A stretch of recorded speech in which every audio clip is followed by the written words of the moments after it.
Better now? Hope you can hear me now. At least it's now showing up in OBS, so that's something, I suppose? I have no idea, guys. Honestly, I've used this microphone in the same configuration for like, I don't know, 3 months. Never had any issue. Never had to change anything. And now I'm doing a live stream and suddenly it doesn't work.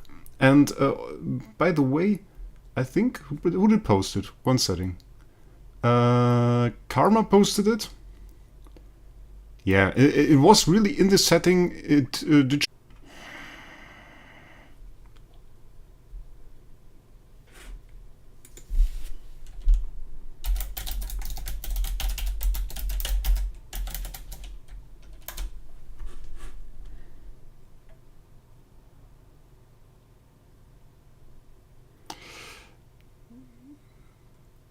Yeah, seems like I'm sharing my phone internet. Well, it probably would work better. Now I see it again.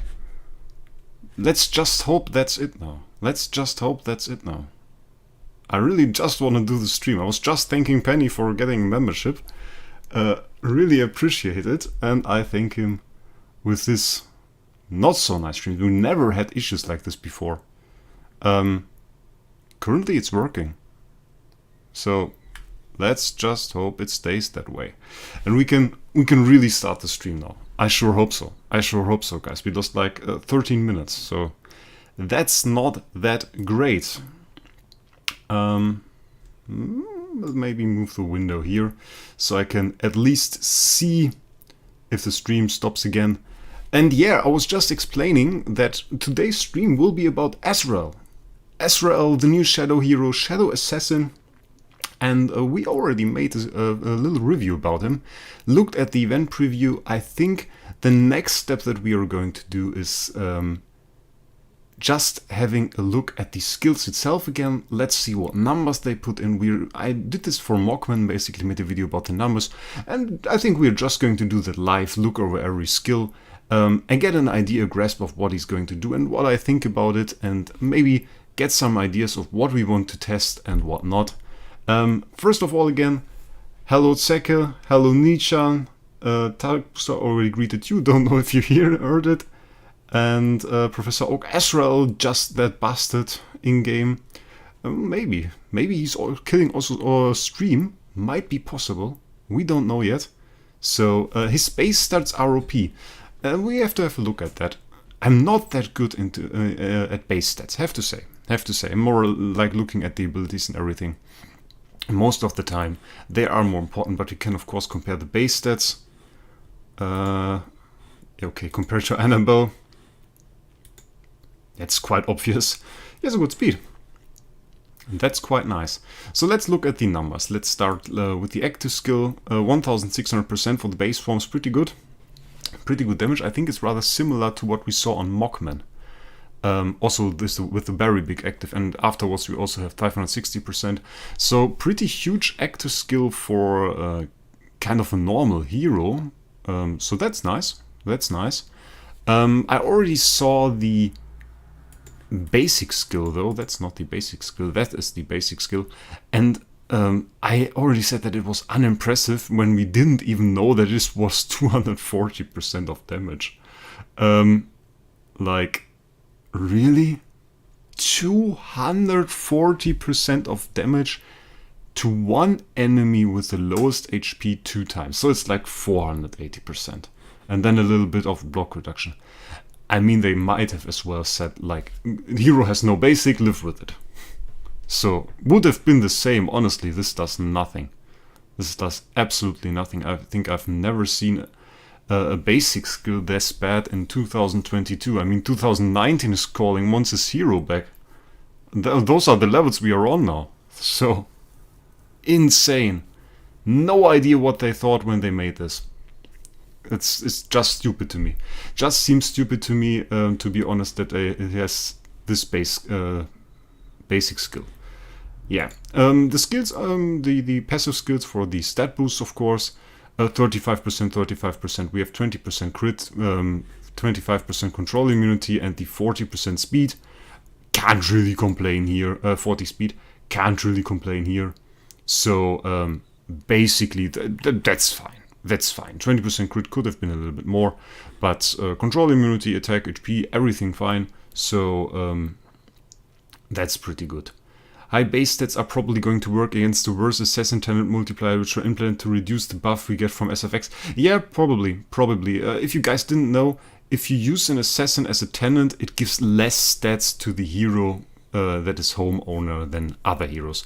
So him having higher base stats in itself might be kind of a counter to that. But we don't know yet. And wasn't it like that the base stats don't even play a role, Karma? I think that was the way. I think that doesn't matter for him actually, that the base stats are higher. Usually it's only the class. If it's an assassin, that influences the tenants and not the base stats. Then we have Evil Corpse. When served, dies 450% of attack damage to one enemy with the lowest HP 3 times. Okay, 3 hits. 3 hits is good. 3 hits is good. Can work with that. We can work with that. We can definitely work with 3 hits. That's good. If suffers Stin of Death, additional deals 100% of the same amount of damage to them. Not a very nice skill description, by the way. Damage to them, shouldn't use that. That's not good. But yeah, okay. Like an additional hit for 1350. Kind of a lot of damage when he dies, but only to one enemy. So not quite sure if that's going to be that useful. And another story is that we only have attack scaling. So like we will need attack on this hero. It's not like the supporter type. This is again a damage dealer type. And usually my general rule for heroes nowadays is if you have a hero, base hero, non-transcendence, that's going to be a damage dealer or aims to be a damage dealer, it's usually going to be bad. Because it's just no way it's going to be good anymore. They balance all the heroes in the same way, and the way they balance it is you have the Transcendence heroes on one stage, and then you have the normal heroes on a way lower stage. And normal heroes are not allowed to be better than Transcendence heroes unless they screw it up. And this is the way it's usually supposed to work, and normal heroes can't be allowed to outclass Transcendence heroes. So if you have a damage dealer, it's likely going to be bad. And they don't do the same for support and CC. CC on normal heroes can still be good, is still allowed to be good. We saw that with Holmes Young. And support heroes like Pander and Rogue, of course, are also very good. So that's the thing. Maybe they break the rule here. We will have to see. Not quite sure. But I have heard some other YouTubers say he's OP because he revives. I think that was something that was said, and I thought that was quite funny. Because this is the next part of the effect. Afterwards, Self transforms into the Holy Corpse, which will revive Azrael in 5 rounds. Which is alright. Okay. Revive in 5 rounds is better than no revive, obviously. And during the existence of Holy Corpse and at the end of each round, not quite sure why those are separate things. During the existence of Holy Corpse and at the end of each round. Seems like 2 instances of hits, but I don't think they wanted to say that with that. I think it's just at the end of each round deals damage. Deals 640% of attack damage to 2 enemies with the lowest HP and reduces their effect of being healed by 30% for 2 rounds. First of all, reduce effect of being healed by 30%. That's quite good. That's a good effect. 30% is a good amount. We hit the enemy with the lowest HP, which is also quite fine. 640% of attack. Probably not. Yeah, probably a little bit low. Honestly, normal heroes need higher multipliers actually than Transcendence heroes if they want to compare, because their tenants are worse and you don't have Transcendence tenants. And Transcendence tenants are very good and would otherwise give them a lot of stats. And as they don't have that, their attack multipliers need to be higher. But usually in the recent days we saw attack multipliers that are like a quarter maybe, or 20% of what Transcendence heroes usually have. And then something that other YouTubers didn't see or didn't really consider. Meanwhile, every enemy killed reduces the counter of Azrael's revival by 1 round. This part of the skill is actually not the same way it is on Carrie. Carrie really takes into account every hero on the battlefield that dies. Like if somebody in your team dies or in so many enemy dies, every time somebody dies, her counter for her revive will be reduced by 1 round. And this is really a thing that makes Carrie quite great, because you can run like 3 carries, and when they all die, they will reduce the countdown of each other, so they revive quicker. And this won't work for him. You can have 5 of him on the battlefield, and they won't reduce the countdown of each other, and this will make him a lot worse for like Shadow SL or other game modes where rarely enemies die. So this is quite weak, this part of the of his passive. Let's have a look. What do you guys think? He arrives after 5 rounds. That's a lot. Yeah, that's a lot. Really is. We can compare that to Carrie, actually. Let's do that. And here, let's read it to the end first. Azrael will be revived with 100% of HP and 70 energy at the beginning of next round. That's okay, that's decent. Let's compare this revive mechanic to that of Carrie.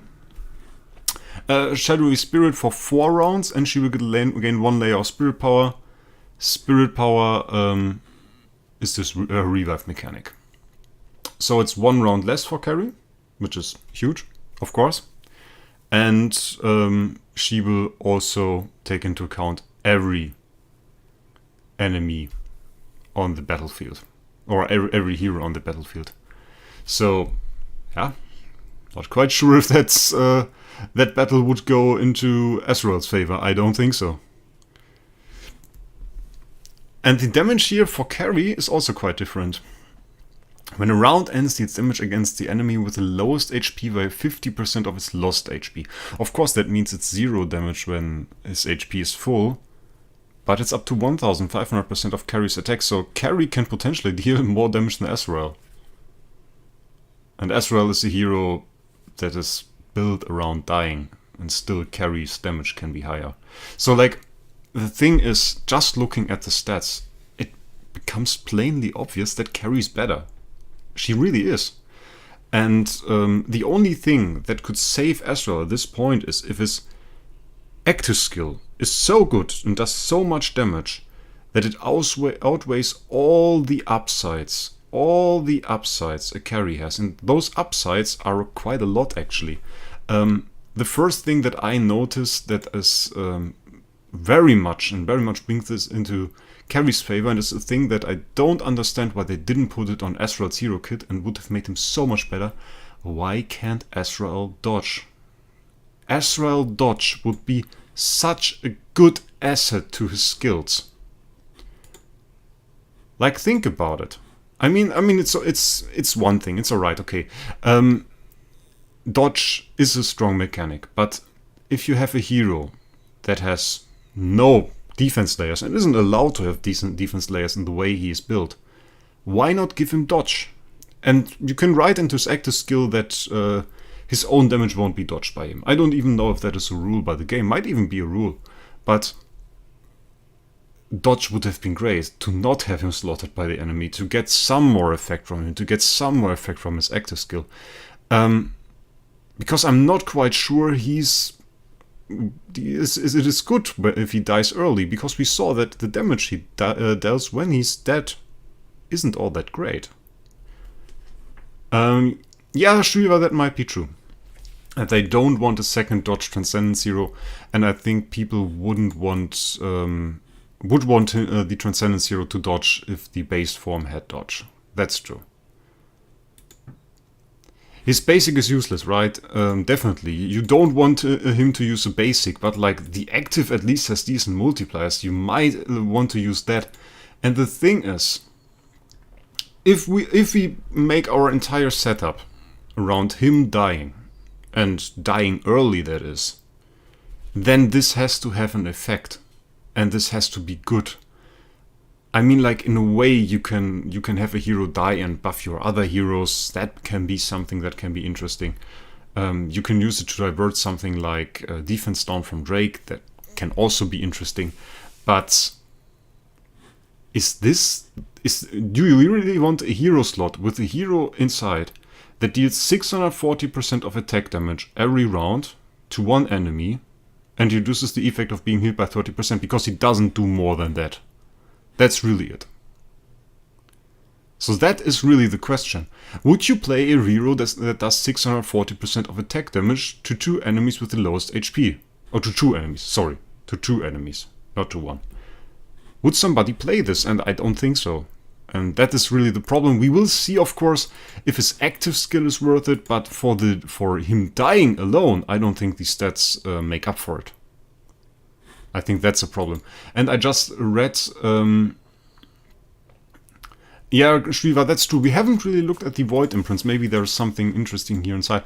Shriva just mentioned that the Void imprint of Carrie can make her get 2 layers of her Shadowy Spirit. So by one enemy dying on the battlefield, she could potentially get 2 layers, making her revive 2 rounds earlier, which would be great, of course.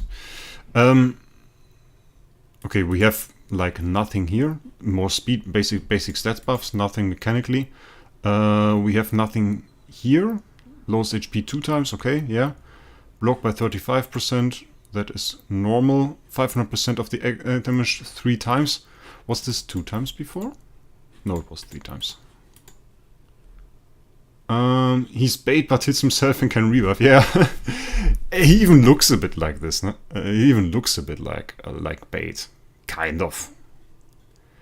Afterwards, Self transforms into the Holy Corpse, which will revive Azrael in 5 rounds. So not even the rounds get lower when you imprint him.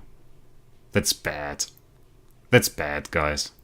Not even lower rounds, lower round threshold. I'm not sure, guys. 900% of attack damage from 640, okay.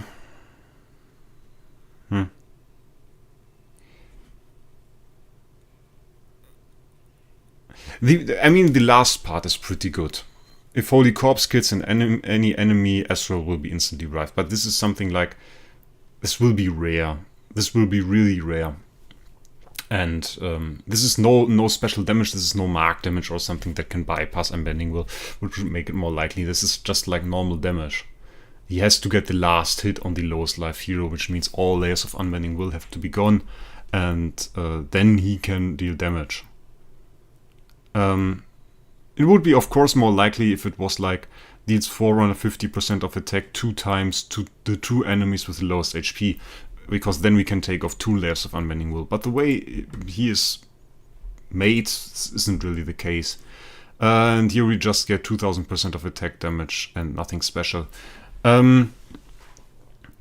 This effect does not land a crit and its damage is fixed, which cannot be reduced or increased by attributes or skill effects.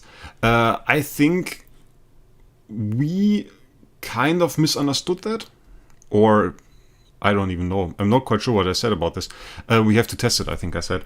But the way it's currently looking, people thought that the damage is not reduced by the stats of the enemy, and it seems to be the case that something like damage reduce or on the enemy does reduce it.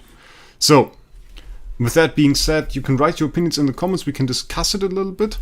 But beyond that, I would say we do a little bit of the event, actually. I got some points for Undersea Exploration. We have 45 points here, and I still have to use...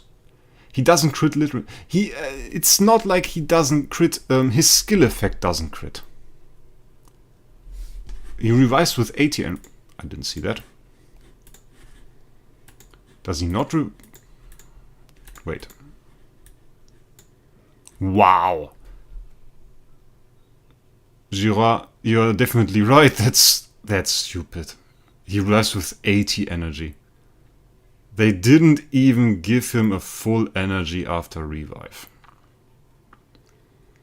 Wow. Wow. That's really just a wow for a what, and that's even more so a wow if you think about that he's built around the active skill. Like, you want him to do the active skill. And if he reroutes with 80 energy, he will do a basic if you don't energy feed him or he gets hit. That's stupid. That's stupid. Yeah, we have to see.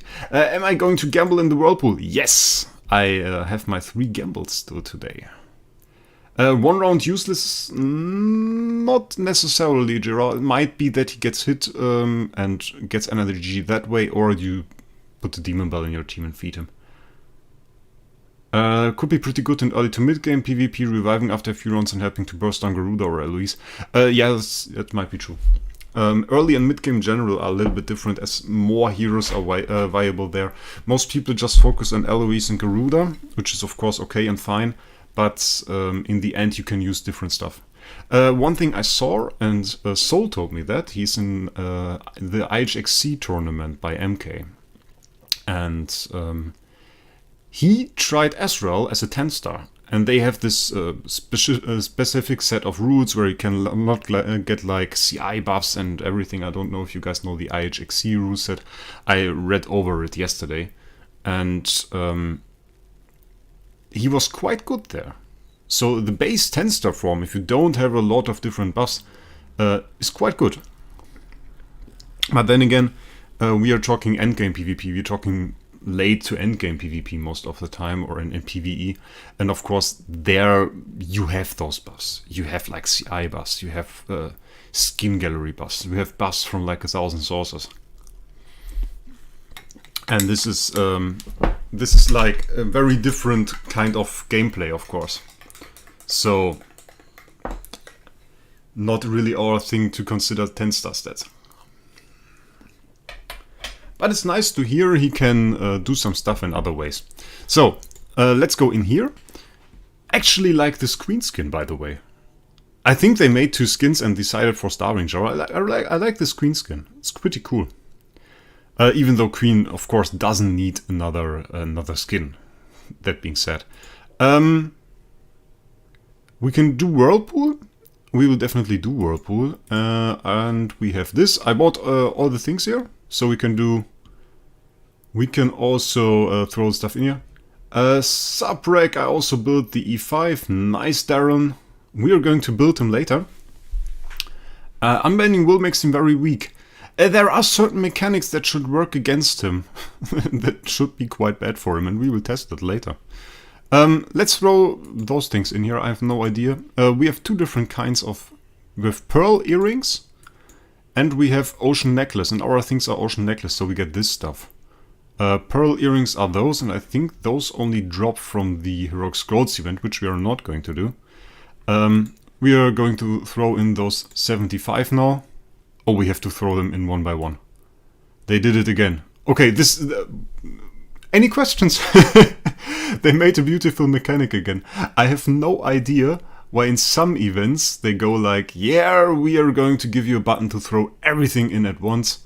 And then there's the next event and they're like, nah mate, just click on it for like 3 minutes. But we get some good loot. I really like the loot. I haven't really looked at it. We get 10 skin shards, that's nice. Profit orbs are nice, and the wishing coins are also very nice. Maybe we can spin wishing coins later. That would be great. You're not doing Heroic Scrolls? No. Actually...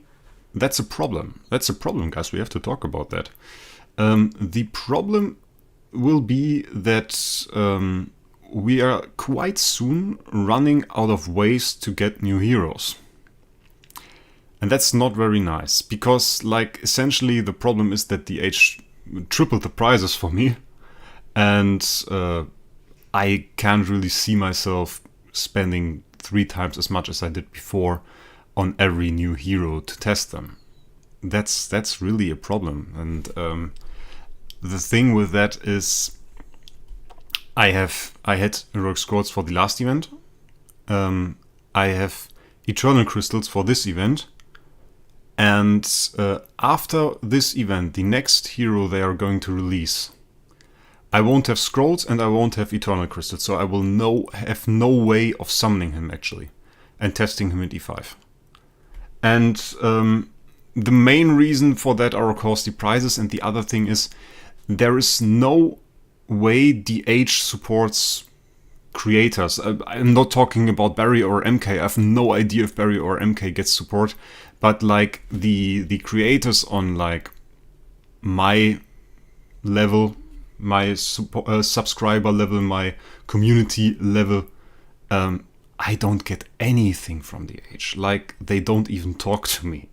I have no contact with the community manager. I have nothing. So that is kind of a problem. In other games, you usually get some stuff or some contact or something to support the content creators, but this is really not the case here. And so we have to really make things work with the amount of money I get from YouTube, and of course like 3 times the amount of money I get from YouTube that I put in myself. And this doesn't allow me to do Heroic Scrolls events anymore, because like doing Heroic Scrolls event with everything is like $500-600, and we won't be able to do every Heroic Scrolls event in the future. And this will of course mean that like the next E5 that releases will have no testing done by me whatsoever. Yeah, Barry talks to DH. You can see that, like, if he goes into the game, you always see the support icon and he always has the red dot. And most of the time when I do a video, you won't see a red dot, and this isn't because I clicked on it. This is just like, there is like nothing. I don't talk to them outside from, hey, I have a bug report, or there is like this issue that has to be fixed. And we talked about one issue, for example, was Amazon, the Idle Heroes client for Amazon was not working on smaller, on newer Android devices, and I talked to them to get this fixed, and this was like something, but I don't have like the contact to Ralph, for example, or anything like this, not like the contact to the community manager. And there is nothing in that way, and they don't have any public content creator programs. I saw that for some other games. They had like content creator programs. We had 152. That's nice. They had content creator programs where it said like, yeah, you have to have X amount of views, like 10,000 views a month and 300 subscribers, and then you can get into this partner program or this. And DH doesn't have something like this. I talked to some older YouTube content creators, some people that do it for a longer time, which we have outpaced in the meantime with the subs, by the way. Channel was growing very fast. And they told me, yeah, at one point, some of them got messages by DH. But they don't seem to have done that for quite a lot of time, because there are people like Jesus that have a good amount of subs. And we don't even have that many creators anymore. We have like Barry, we have like MK. Barry, obviously, biggest content creator for Idle Heroes, he gets support. Then we have Jesus. There he is. Which is like barely below 3,000 subs, and he does videos for special occasions like special clears and everything. Who else do we have here? MK, of course. MK super active. And then a lot of smaller people, basically. A lot of smaller people. I have no idea why they don't have that. I'm not even sure that is entirely true. Because I said like they have no public program for this. That's not like... I can tell you basically the way it works for another game I started playing. I recently started playing Black Desert Online. I like MMORPGs, and I played that, and nowadays I joined the Discord, and I joined the Black Desert Online Discord, and don't really have to talk about that game yet. I'm a noob at that game, by the way. And on their Discord, there are 2 channels, and there are 2 kinds of partner programs. And there is a smaller partner program for like YouTubers with not so many subscribers, and a bigger partner program for YouTubers with more subscribers. And they say like, yeah, you have to do a video, and then you get contact to like a community manager. You have your own community manager you can talk to, and you get this, and this, and you get some codes that you can make some giveaways, and that is basically the way it works for them. And if you look at the Idle Heroes discussion Discord, for example, there is nothing like that. Like there's Ralph, the community manager, is in there, but you're not supposed to talk to him. So yeah, like you can write him in some certain situations, of course, but it's not like meant to be that he gets messages all day. Karma played back Desert 2. It's a bit weird to me. I didn't enjoy it. Felt like being thrown into a world. I have no idea. Honestly, I'm in this game, and the way this game basically works is it has a cool martial arts system, which is pretty great. Pretty good combat system. I like that. But you are thrown into like a world and you have no idea, and the game doesn't help you too much. It's really insane. Like, it's a giant continent. It's really a giant map. And you're thrown into this and you have no idea what to do. And I'm reading stuff and they're like, yeah, you need like a TRI necklace and you need this TRI necklace because obviously this TRI necklace is better than this TRI necklace. And I'm like, dude, I have no idea what you're talking about. So I had to Google what this TRI thing meant, because nowhere in the game it explains that to you. And it's like just an upgrade level it was basically. Clash of Clans content creator partnership program, they are great. Clash of Clans, I played that. Yeah, I played that. Supercell is an unbelievably huge company though compared to the age. Yeah, but the thing is, you just have opportunity costs if you make like a content creator program. It's not like it's actual money you have to spend. If, for example, the age gives me, let's say, a senior privilege card, for example, and I think senior privilege card is like $20 nowadays, then the cost they have for giving me this senior privilege card is basically only me not buying this senior privilege card. You understand? That is the way this works. And then they, of course, have to think, is it worth it to have content creators for this game? And I think the general consensus on this is it is worth it because you get a lot of stability in your community by content creators talking about the game, and you get a lot of advertisement. I mean, every time I post a video and I guess like 5,000 subs, that basically is an advertisement campaign that would have been seen by a lot of people. Of course, it's content creator content is more restricted to their own communities. It means like if I make a video about SFX and Aspen Dungeon, that's mostly going to be seen by people playing Idle Heroes. But it sparks interest in Idle Heroes, and basically if you look at a video about SFX and Aspen Dungeon, you might care to get an SFX, to try that in Aspen Dungeon. And that way they can generate money and they can get players to keep playing the game basically. And if you have no content creators and people don't look at the game, they might just lose interest. And this is and people getting stuck. Yeah, right, Karma. People getting stuck. If people get stuck, of course, that is of course another story. Communities help with that, and content creators help with that, and that is definitely something. But it's not like they did something like that. I'm planning to write them though. I thought like if I have like 3,000 subs, I might as well write them. So now we have this event. I want to let's do some Idle Heroes content again. Talked about the this aspect way too much, but I just want to let you know that in the future there might be some things I can't make videos about. Imagine if DH gave content creators test accounts. Yeah, would be okay. I mean, like I want to make content. I don't care about my account being pushed. You know, that is not the thing. I mean, of course it would be nice if they said like, yeah, here, have the event pack, make a stream and scroll. You know, like if they gave me the event packs and we could go in and we could do a scroll event. The reason we are not doing scrolls is because I'm a bloody 757 and I got 200 of those during this event. And of course it would be nice if they were like, hey, have 2,000 scrolls. Do a stream and push my account, of course. Clearly that would be great. But I wouldn't mind having a test account just to show things, because showing things is the main point. That's really the main point. And testing heroes, testing stuff, showing off strategies, that's really what I want to do. So let's do this event here. what I've seen about this, we basically have this 10 steps here between, and then we have those things. And I think it decides at random which route you get. Because there is like a treasure route, which gives you 45 of those points. And if we get that, that is huge. So I think we are just going to move forward.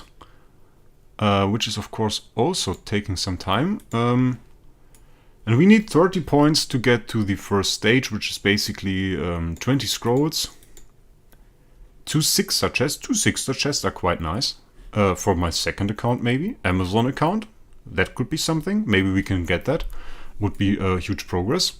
And then we have... Okay, now it's interesting. I know I don't know what happens. Okay, what does it say? Can I move forward and it will just decide on one, or do I really have to click here? No, we have to switch a route. Okay. Well, I guess then let's get a route, and we got the bottom route, so we're not getting this one. I mean, is that good?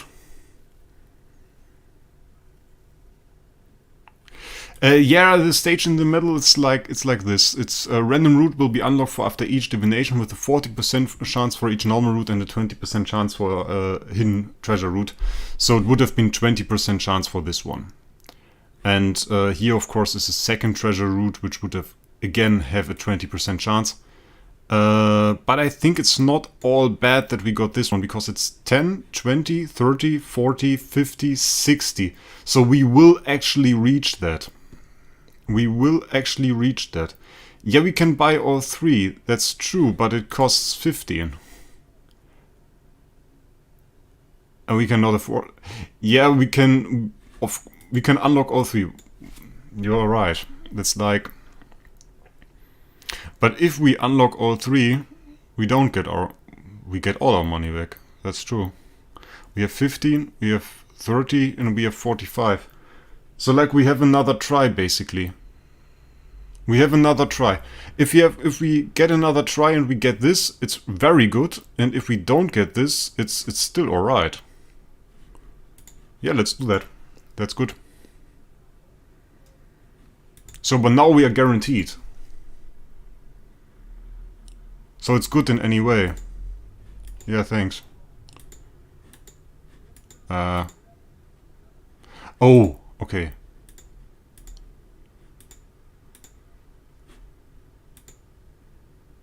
Ah, that way. Good.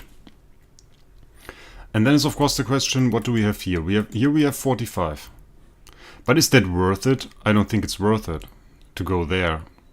Like we kind of have to go this way to get any decent loot. Those are too far away. So it's kind of going like the downward direction. Yeah, I think we will do that. So it costs 0 to unlock it. It's basically guaranteed and gives you 40. It gives you 30 extra on top. Oh, it's pretty good. Yeah, it costs 0. I saw that.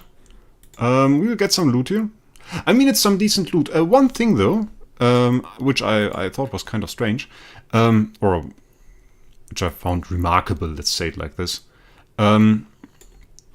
This year, Starspawn Core 6. I don't need it anymore. Like, I have my Starspawns all maxed, and this is now one of the better rewards in games, or in events. And it's kind of bad for me. Like, that this is now a better reward sucks a lot. Because I get this stuff and I don't need it. We can gamble it in the Whirlpool if you guys want. It's worth like nothing to me. And we reached the last thing here. And we want a sublimation essence, actually. We need sublimation essence, and we would actually need some more of it. But we get more loot. Like, is this against which route? Yeah. Okay. The way they made this work is actually kind of strange. Get another skin selection chest, get another 9-star. So that's quite great. Go up and try high roll the treasure route. I rather go for the safe loot. We can't even high roll actually. Oh, but we can claim reward. That's nice. I take a flag chest. Thank you. Didn't even see that there was loot. Didn't even see there is an artifact chest. Interesting. Interesting. No, I'm not wasting an artifact chest, Danny. Yeah, you might think that I don't know how it works. I didn't see the artifact chest, I'm honest with that, but I knew we would reach that. I knew it. We just can't roll for this. That's not nice. I would rather... I would like rolling for this, though. I think that would be cool. But then again, if we now go into Heroic Scrolls and we get the materials needed to decide for a route here, we get no loot out of it. It's like you throw 15 in here, and if you don't hit that, it's like 0 loot. So, that's not nice. And we won't reach any of those other chests here. It's impossible. Like, what would we need? We have 10, 20, 30, 40, 50, 60. 60, if I didn't miscalculate. 60, and we can get the unlocking for the route for free with the tactic we did below. So, would really be 60. How much is 60? There's like nothing in here. Why is there nothing in here? It's like 20, 25. If we wanted 60, that would be like more than 2 completions. Yeah, it's really only purchase, right? It's really only purchase. That's like 25 in here. How much do we get for purchase? I bought 1 pack. 25. That's stupid. That's stupid. Every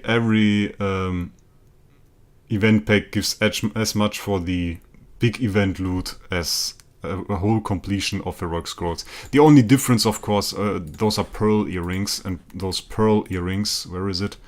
Can be used here, and they give one of the following items. And some of those, of course, are rather good. We take 30k of Transcendence materials. You can't get any more from the Queen's... Really? It's absolutely... Okay, guys, that's stupid. That means scrolling does literally nothing at this point. Wow. Wow. Yeah, Penny, I'm really at the paywall now, it seems. I thought this ocean coin limit was only for this stuff. For the pearl earrings. Not for the pearl earrings, for the ocean necklace. But it's also for the... Wow. That's so dumb. I mean, like... Why can't I max that? I just bought this stuff. I had some gems saved up. So by having some gems saved up, I basically skipped the entire Heroic Scrolls event. There is no event here. Let's just like spend some gems and buy all the packs. You could buy the packs, not spend a single scroll, and complete this event. Wow. I think that's one of the worst events they've actually done yet. I mean, this just can't be limited. It can be limited to 175, including, of course, all the loot you can get from the 4 completions of Heroic Summons. But it can't be limited at 75. That's beyond stupid. I mean, pretty good event now for free to play if you saved some stuff up. If you save some stuff up, basically you can get... You cannot even get what we got, because I bought the event pack and I bought one 100 euro pack. So... that is not cool. Philly writes, I personally don't think that this event is good. Even getting the mysterious arty chest isn't worth 50k gems to get arties. A bit nuts. Yeah, last arty chest basically costs 40k. I mean, we have some good loot in here. You also have the Starspawn Core 6 that is good for some people. You get some cores, you get some 9 stars. 9 stars, of course, not that great. Pearl earrings is 50% chance of ocean coins. Yeah, Shriva, but the problem with that is, look here, it's ocean coin limit 75 out of 75. So we are already at the limit. Barry got 260. 260 of what? 260 of what did Barry get?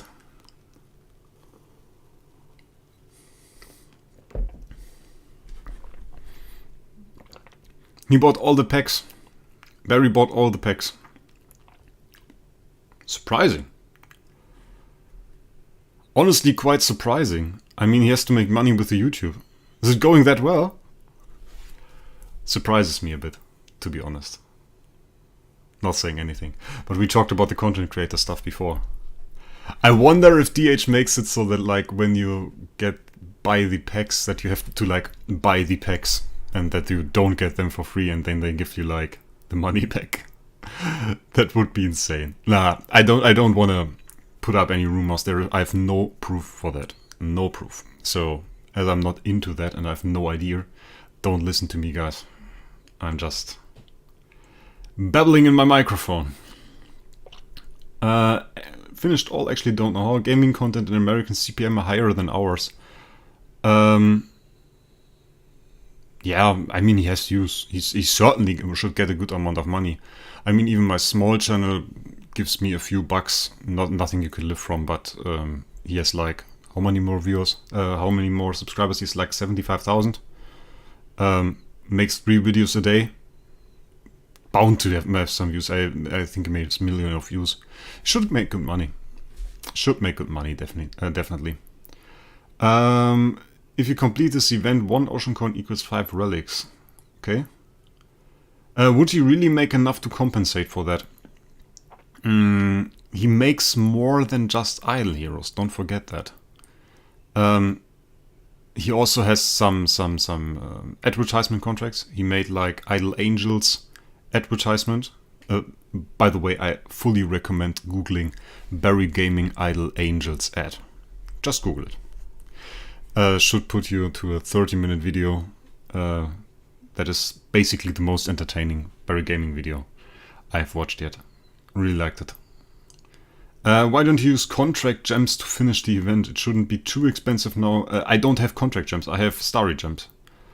And I would have to convert them to contract gems. The thing is, you can of course convert those to contract gems, and it can be good. It can actually be better than normal money.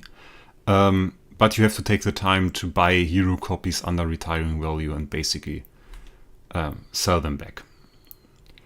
You get the Idle Angels ad every time on his videos. This thing was hunting me. It was haunting me, was it? I got it everywhere. I saw it on one video and I was like brain AFK. I was like not available. And the thing that happened was I heard Barry. And I looked at the screen and I saw Barry, and that was like an ad, but I missed it at this point and I couldn't watch it again. So I clicked on Idle Angel stuff and I searched for Idle Angel stuff because I wanted to see this ad again. I wanted to see what it is about. And I must have overdone it. And because I searched, like, I just put in the words and I searched for stuff for Idle Angels and basically tried to confuse the YouTube algorithm into thinking that I cared about Idle Angels. And then YouTube thought, like, oh man, this guy really needs some Idle Angels ad. And I got flooded, guys. I got flooded with Idle Angels ads. It was insane. I got like 1,000 of those. And there are, like, if you open YouTube and you don't have YouTube Pro or Premium or whatever, and you open it, and there are always these apps in between videos. And those were all Idle Angels ad with Barry's face and some advertisement sentence. And then there were, like, video ads every time I clicked on any video, and the first ad that showed up, always Barry in Idle Angels, saying how beautiful the Idle Angels girls are.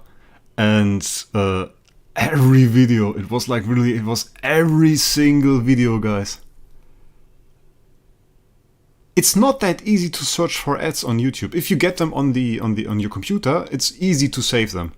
But if you don't get them on the computer, it really isn't that easy. If you have Premium, you don't get to see it. So we have to replace one hero, and I'm honestly thinking about this one. Because, like, I have a single one of every one of these, and I have this Holmes Young and I don't use it. I have the other one, which is much better, and I have built this one and never bothered using it. So I think we are going to replace one, not Mockman, what did I say? one Homesiang. We have to find the right one though. That's this one. Can put into Silago. You have adblock. Yeah, I have adblock too. So I don't get to see the ad, but I get to see the ad on my phone. If you're too lazy, you could just use the Starry Gem straight. Yeah, I could use money in that moment as well, because like at that point it's the same. Yeah, I want to keep Natasha, actually. I have built her. It's only the minus copy, but I wanted to have her, and I think she's a decent tenant. We can have a look at that as well. Not regarding Natasha, but also regarding Ezreal. I was told he's nowhere in here. And he's nowhere here? No. Still only Annabelle? What's with Starring Jara? And that's strange. Didn't even get introduced here. Is this dude even anywhere a tenant? Like, what about Shadow Heroes? There he is. He's a tenant for Annabelle. He's a tenant for Annabelle. There he is. And there he is. Tenant for Onkirimao. Nowhere here. And here. He's a tenant for Tix. God, this guy is even useless as a tenant. They could have at least made him a tenant for Gustin. That would have been something. Is he tenant for Ithaca? No. He's not even tenant for Ithaca. But regarding the Natasha, if I remember correctly, she was tenant, yeah, for Eos, but you have Panda, of course, and Panda is the better option as he is a warrior. And I think... Why did I build her? She's useless. I don't know. I needed her for something. Was it Drake? Yeah, Drake! Last slot Drake! There she is. There she is. That was it. No, we are going to replace that that Homesiang. Yeah, I really don't need a second Homesiang. Was cool at the time, but now no longer that much. Huang, of course I can. Good day, my sir. Thank you for joining the stream. So, we are going to do this. And this is finally going to rip apart my Eternal Crystals budget. Which I ripped apart a bit before, to be honest. But this was before they hired, before they made the prices higher. And now I don't have anything left. The final reward is a huge one, yeah, that's true, but it's like 700 euros for the entire event. Kind of insane. Didn't even fix that. We are going to... Oh, we are going to lose the seat here. That's something we should not do. Good point. Why not Holmes, Azel? Why shouldn't I? Why shouldn't I? We should take some stuff out here. He's not going to... Should take the D tier out here as well. This thing actually contains a lot of stuff. Why shouldn't I? I have another one! I have another one! Here! I have like a very nice B tier. With like B plus stats and everything. You guys really hate that. I'm going to do it! I'm going to do that, guys. I'm definitely going to do that. No, is not few. I am going to do it. No, not the C one. Oh, that was the thing you said no about. I can't get everything out of here, but I got the C and the D one out, so that's something. We're going to lose the rest of the like E tier stuff, but it's alright. It's alright. I think they could give you the contract story. He isn't serving any purpose. Yeah, exactly. He's not serving any purpose anymore for me. So it's done, guys. We now have Azrael. He's useful in SL. Azrael, you mean? Like booster or Homesiang. Homesiang, of course, definitely strong hero. Azrael, not so much. I think. I fear. We have to upgrade the stone, even though I don't really want to do that, seeing that there is a new stone level coming up. Okay, we have speed heal effect, which is of course Not great. I think we are going to convert to something. Crit armor break? Do we need armor break on him? It's weird. We can use that. Holy damage attack. That's quite decent. I don't want to waste too much. No homes. Yeah, no homes. It's no problem, man. It's no problem. SL30 done. So no problem here. Shiva, you don't own a single fortress hero above 10 star? I mean, there are nice ones. You can build like Sherlock, Fiona, Holmes Young. Go for attack so he will die faster. Awakenings. Yeah, we will do one. We will do one.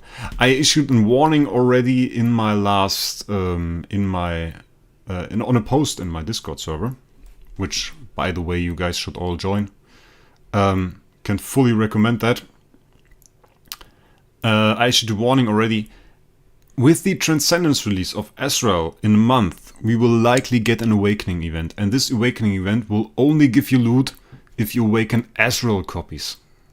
So, keep that in mind. Hulk Booster, don't worry. If there is an SL35 or something, for one thing, we won't be able to clear it. And the other thing is, the SL30 was mostly cleared by SFX alone. The only use Holmes Young really had in that clear was like taking a few hits, and we can use any Fortress hero for that. So we're going to do one Awakening. And you guys can take a guess, by the way. Take a guess at which Awakening tier we are going to get. My personal guess, if you want to hear it, is E+. Good old E+. Always going to work. So that's something. Get Giant Killer on him. Let me have another look. I just have to check something. I had some heroes and I wanted to see bidding ends in 1 hour. I thought about bidding on that, by the way. Would you guys see that? This one? Would that be cool? D minus, C plus, B tier, D minus, E minus, SSS. I hear about Daniel Rundley or Matteo. Those guys, they post stats I like. No, it's D, straight S. Okay, we are going to see. Straight D plus. E, B minus tier with control, immunity, and crit damage. If Zhao is right, he will get VIP status in the Discord. If that is right, that's such a specific request. If that is right, we are going to give him VIP. So let's see. One Awakening. Let's see. E! I see Jesse was right. Jesse said E. Ao said E. Aza said E. You guys cursed it! You guys cursed it! We don't even get bonus stats. We don't even get attack. We have E plus HP. I'm not going to do a second one. We are going to test this thing with E tier now. It's E tier. It's really E tier now, guys. We can check the auction house though. Is there already like a good one in there? We have the Holmes Young.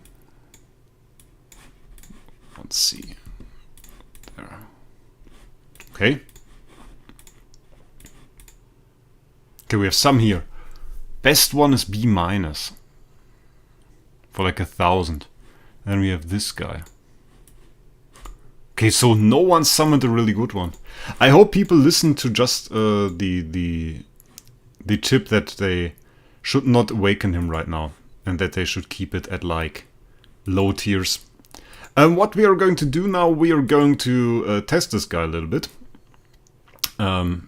Basically, Mr. Karma offered to help with this endeavor.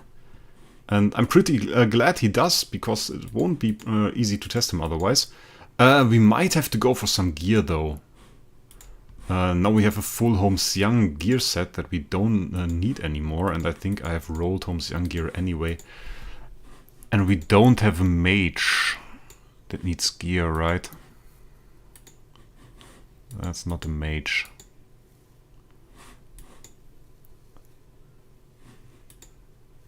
Yes, have solo Azrael in defense. Nice, we can get some testing. I will get some gear first. I think we are going to convert this. Oh god, I think it was this one, right? Yeah. Full household Azrael, yeah, we're going to do that. We are going to test Azrael in like a full 105 home. I'm absolutely willing to rip my gems apart for this. I'm not sure we want to give him resonance though, because that's like... Is resonance even good? I mean, like, if you have all damage reductions, that's bad. That's bad, you don't want that. Extra speed, yeah, okay. All damage dealt from Natasha. I'll take that. We'll take that later. That's, by the way, something you guys should do. If you don't roll your gear very often, you will sometimes get random pieces of gear for other heroes. And sometimes you have, like, Natasha gear, and you have, like, Azrael. And by the way, pretty nice idea by the game. I think a Forest Flag is literally the best artifact for him. Definitely true. I think we don't really can use resonance. I think the only thing for resonance that would really make sense is the speed. I think everything but this one would make sense. Like, would an attack split make sense? Yes, attack, crit damage here. HP? HP. No, not really. I think the way we have set it up is pretty alright. We need to have him V4 though. Don't use gems, don't use resonance. Yeah, but we have to test him, guys. I think we will test him first without all the good stuff. What did Karma write? Gear with Harp. Yeah, I wanted to test Harp too. And let's test Crown first.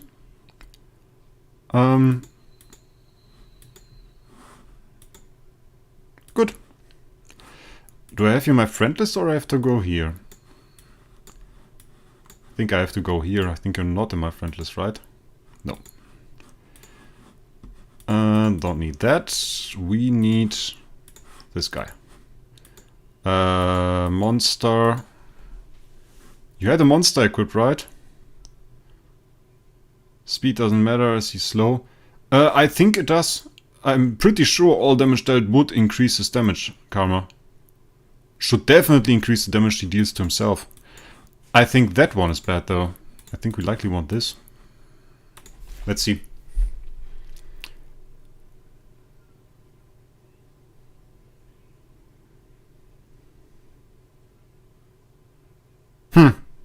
Interesting.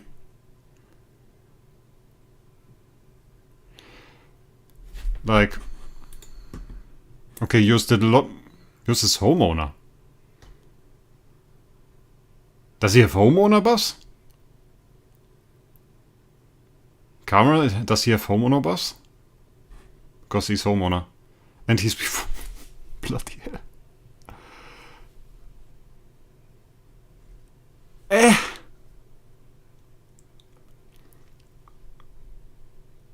What is the... Both are dead. Both are dead, guys. Wait. No, let him... Keep him. Keep him. It's alright.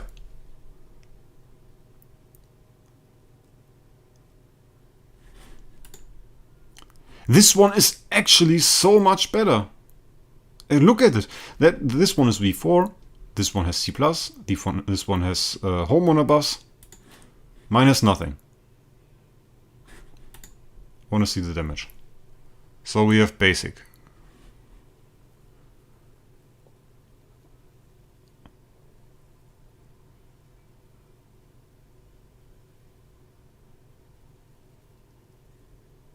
To be honest, I think the damage on both is rather crap.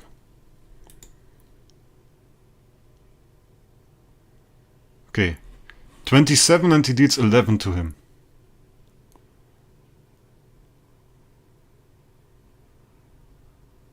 $13 and 15?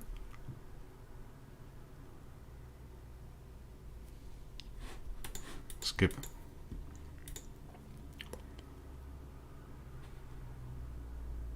$27.11. That's pretty consistent. $27.11. Okay, we have $27.11. He deals 27 million damage to himself to deal 11 million damage to my dude here. Let's just put the crown away. Let's just put the crown away, guys. Just want to see if he now takes more damage. And now we have 27.41. Yep. Crown reduces the damage he takes. First thing confirmed.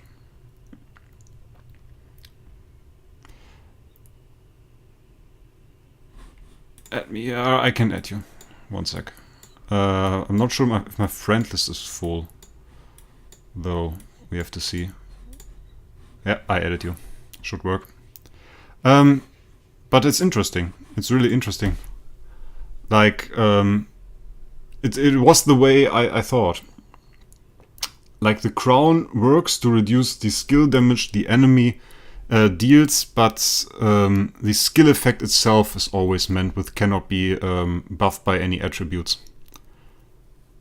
So, on the enemy side, everything can reduce it. Now let's check another thing. We had 27.41 with like no artifact. Let's see for other means of reducing damage. We have this. This is actually alright. 27.41. So if it's less, then damage reduction works on it. I'm not sure if Karma already accepted me. Yeah, it's poor choice of words, definitely. You're right, Karma, definitely. There he is. Same again. Nothing changed. Now we have damage reduction. 27.41. So damage reduction doesn't work, it seems. Damage reduction doesn't work. So it's really the all damage reduction, not the damage reduction. Do we have a build? We have an A and B. Let's test that. Let's test A and B. I want to test the A and B. We have speed, we have block. I don't think block works. I don't think block works, guys. We will do a few tests. With DR, it was obvious. ADR works, DR doesn't. Did I skip him? Did you accept me already? That would make it easier. Yes, you did. Nice. 27.39. So A and B seems to work. This wasn't a block. This was like the A and B damage reduction effect. 27.39. Yep, A and B works.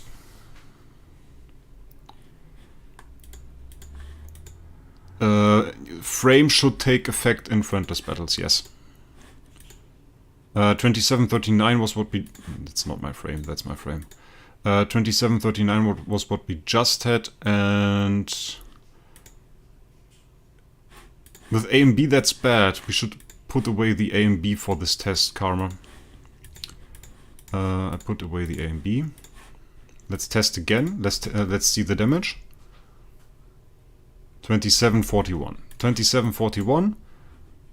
And of course we can see if my ADR for my frame works. It should. We can instead... I've never used that one. Let's use that one. I like that one. Should be higher now than 41. We have 27.44. Yep. The ADR from the frame works. Do you have a base crown? Obviously. I think we will test with the Black Friday frame though. I'm used to having that. I should make a list with this stuff, but I can just look at the video again, it's alright. Base crown. Base crown. Somewhere. Probably. Unless I build them all, but we can regress one. It's no problem at all. All damage dealt should work for your damage. We We of course have a crown. What I wanted to try as well, Karma, was like an MSS. See if that works. We of course testing one side of that thing now. We of course testing how much damage does the enemy he deal to us, and which artifacts actually reduce the damage, which mechanics actually reduce the damage. That's not worth testing. I'm not sure I currently have an MSS build. I think we might have to build one again. Let's do that for a second. And here's the very nice Mockman I never used after building him. Not even as a tenant, to be honest. I think we need one more MSS to build that. And we need one artifact that we can regress. But we have enough of those. So should be no problem. Do I have enough MSS already to build one? Yes. Okay, definitely enough. We can just regress a crown. Let's build an MSS for a second. Let's see how that works out. Artifact regress. We can destroy Snowheart. And we can build Magic Stone Sword. Just have to make sure I don't put the leveled Magic Stone Sword in here. You should get a pretty small damage reduction from this if I'm right. Or none at all. We have to see. Sup, hope I'm not late. You're not late. Joining later into the stream is of course not being late. Just missed a little bit of stuff, but that's alright. You roll all damage dealt on your Reso gear to see if it changes. Do you have it on now? Because it's not good if you change stuff during testing. We have to check the damage again now. Did you set it in your friend list lineup, Karma? By the way, I forgot to change enables. Great enables. Is the all damage dealt now still rolling? Okay. Because tell me if you change that. Okay, you change it later. That's great. Because when you change that, we will actually have to adjust for stuff. You will have to see new damage numbers and have to see how that works. Now we have 30% damage reduction. And we have damage caps. So the enemy damage should still be 41. But the damage we take should be lower than 41, I think. 27.8. 27.8! Okay. 27.8, Karma. Wow. That's really bad, mate. That's really bad.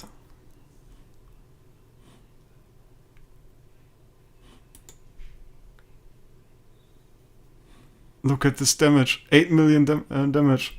That's nothing.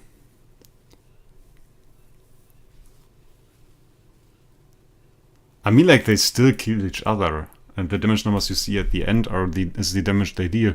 But, like, this thing actually kills himself if he attacks this MSS one. That's retarded. That's retarded, guys.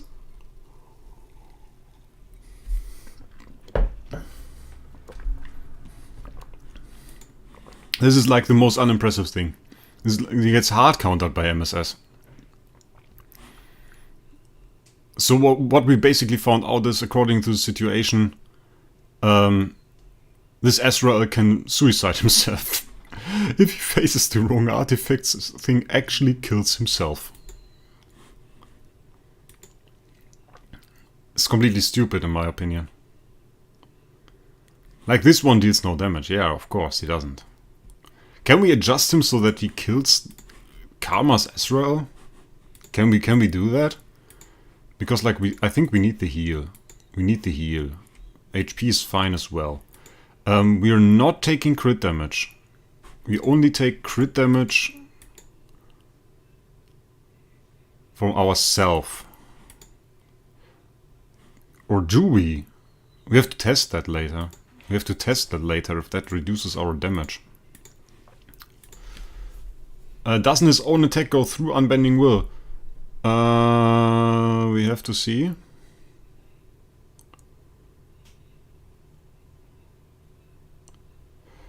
Seems so. Yep.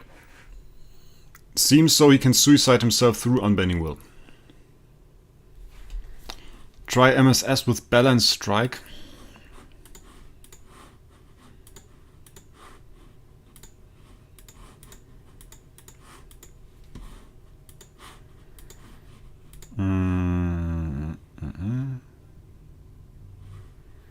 And we will go for attack. Oh, do we? I mean, that's the weird part with this hero. Like, attack will also deal more damage to us. Let's try.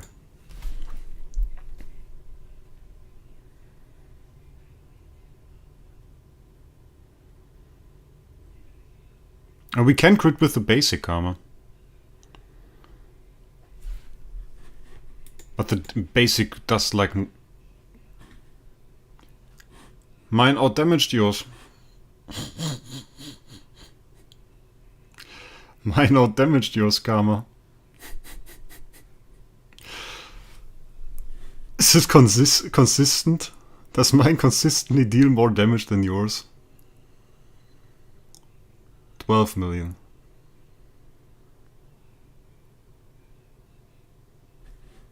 Let's see. Yeah. Yeah, it does. With that setup, the Azrael really deals more damage than yours, despite being homeowner and V4.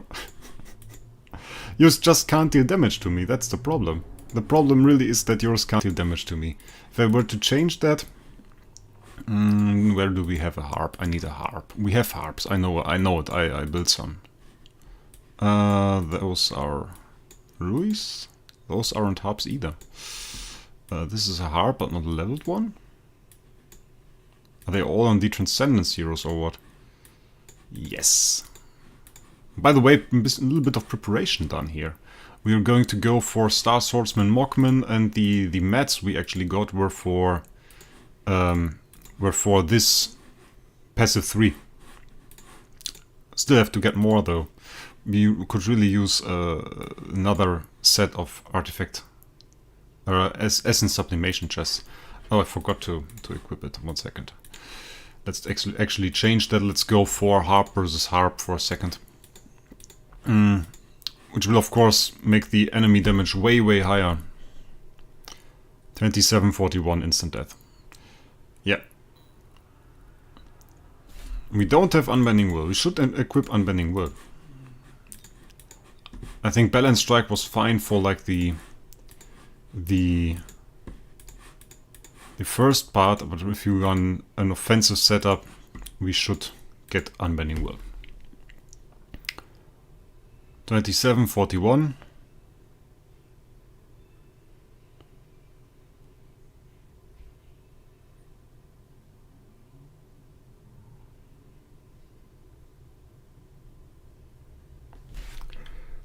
Always ends in a draw. But of course now yours can deal damage to mine. I don't know. You guys think he's going to be good? It doesn't seem like it. We're just testing the mechanics now, of course. But like, in a 1 versus 1 situation, you would rather want him to have the MSS, of course. Obviously. Worst 1 versus 1 hero ever? Yeah, you get like nothing. You really get like nothing for adding stats to him. And one thing I do notice, his stealth damage doesn't crit. It doesn't crit. It obviously doesn't crit. We haven't had a single time where this actually does crit. So I can use like Deer. I can use like Deer to get even tankier. Because this won't work. This won't work. It's useless. Do you have a Tussie? Tussie might actually win against him. So can't deal damage to me.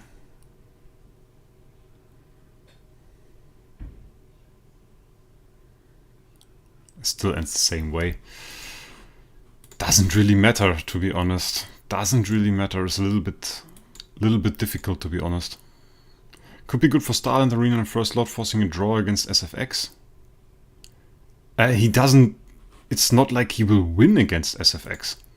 Like... That's SFX, no artifact.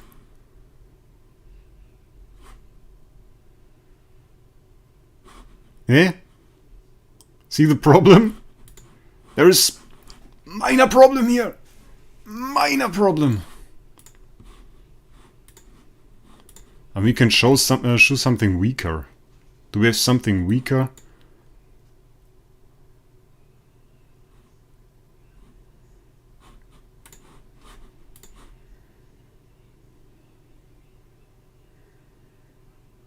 Yeah, she has no artifact, I think.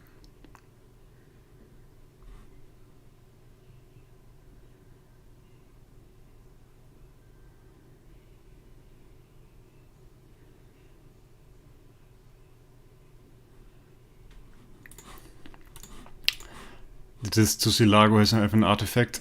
She had a flag.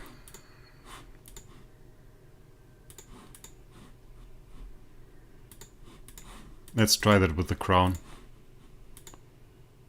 Or we can try the MSS on her. I think the MSS would be interesting. Let's try Tussilago with an MSS. Devilman666, happy to see you, mate. Can't stay cause I work in a few minutes, but I hope you have a great stream. Yeah, definitely going to have a great stream. Definitely going to have a great stream. Happy to see that SFX emoji. If you guys haven't seen the SFX emojis, by the way, I think you're living behind the moon. But I got some really nice SFX emojis for the stream. And you can basically use them in chat. But I will just post them all so you can see them. And I will add some more later. Because we actually got the first channel members. People like Devilman, nice people that support my channel. And actually got the first channel members. So I can now add more emojis to the stream. Which will be cool. Let's see if we can beat Tussilago now. Karma! Thanks, mate. Happy that you join. Happy that you support me with a membership. It's still a draw. Still a draw. Maybe we can get some healing in here. Let's get her to heal actually. We have precision HP, we have speed attack. She's at V3. She can actually crit, so let's do this. And he can't. So we can do this, and now she should be stronger. So if you guys care, by the way, because Karma just joined us in the channel memberships, I now have channel memberships, and if you get one, you will actually see sometimes specific videos just for members. I make videos just for members, and most of the time I post the videos that you see on the channel a day earlier or something. For example, the SFX and Aspen Dungeon one was up there. It's always in the Discord, so you get like a specific Discord role. It's available there, and you can join the member chat, get a special helpline. That's something that works out. Still, we got beat. I was so sure it looked so good. He's committing suicide. Yep, he's absolutely committing suicide. It's basically the damage with that he's hitting himself that is killing him. I wonder if that's actually better. Let's see. He can be good in arena. Maybe he's bad in Morrow's one. The problem is, why would you use him? That's really the problem. The next thing we are going to try, I think, is a faster Drake. To see if he can dodge. Drake has like 70% dodge.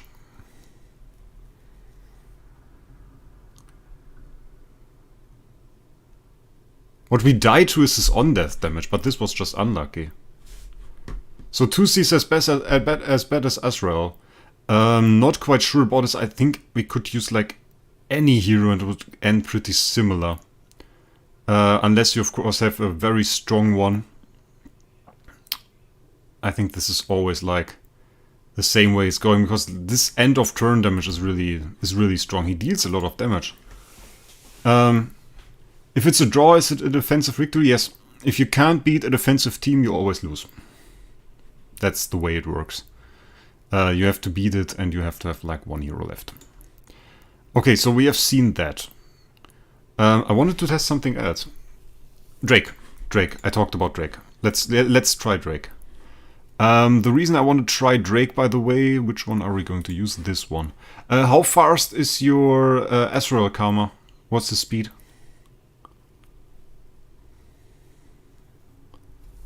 What's his speed, my man?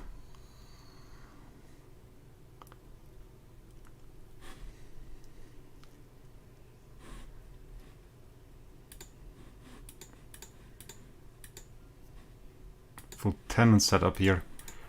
We can use an A and B.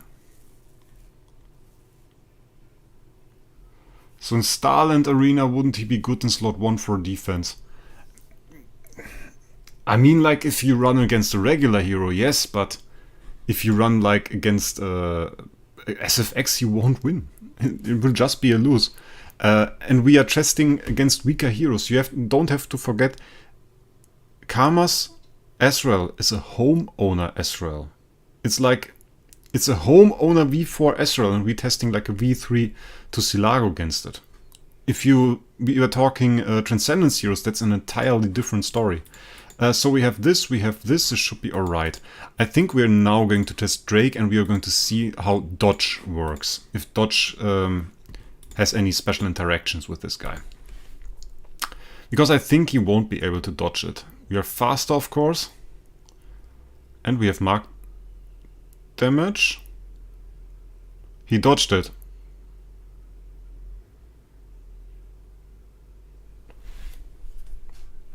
He dodged it.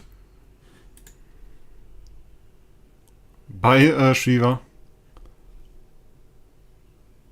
Yeah.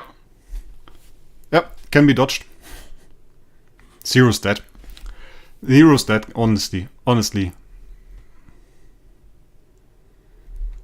I mean, what? I'm not even sure what to say. This can be dodged. I've never even considered that this might be able to be dodged. It counts as a hit. If that just can't count as a hit, that has to be instant damage. It has to be instant damage. It can't be able to be dodged. If that damage is dodged, this hero is so worthless. Imagine you have Drake Lost Life, and that is not rare. That is not rare, guys. I mean, if it hits him, yeah, it's alright. It's alright if it hits him. But, like, if you dodge it... He rarely dodges the basic. Donkey Bowler! Nice to see you here, my mate. Just going into some testing. We have 70% dodge or something. I think it's a little bit higher if you have him actually imprinted. This one isn't imprinted. But that makes actually all of his stuff dodgeable. Yeah, it's a soul castigation, it's a skill effect, but he still dodges it. The thing that he doesn't seem to dodge, though, is his damage on death. That seems to be genuine damage that really hits him. But the soul castigation really doesn't seem to be coded as a skill effect. Or not in the way that you think a skill effect would work. Because it gets dodged. I would really have thought that it's like this on death damage. On death damage always hits. Like counterattacks. Counterattacks can't be dodged. I think it was... I thought it would be like this. But seeing this actually and those dodges... I can't really say that this hero is good. We could go through this whole fight without taking damage until he dies. And this just can't be the case. Getting out damaged by V0. That's not even an imprinted Drake. And if we look back and we see those SFX burst teams with like 2 Rogans and a Drake, those were meta for some time, they often had lowest life Drake. This wasn't rare. As quite a few of metas that were there that had lowest life Drake. And to devalue him completely in this way is insane to me. Karma, what's your opinion? Say deals damage. It's really so poorly worded or wrongly programmed. Let's look at that again. Let's have a look at the description of the skill. We have the V4 one, so let's look here. Deals 2000% of attack damage to self. That seems to work. We've found out that this seems to work. Meanwhile, inflicts soul castigation on one enemy with the lowest HP. And this one is strange. The wording is interesting. No, it isn't. The Soul Castigation. Soul Castigation deals damage to the target by the same amount of the damage dealt by Azrael's active skill to self. I want to see that again. I want to see that again. I ran A and B lowest HP Wraec. I also did that. So we got hit here. But there is like no skill effect for that. So like no visual effect.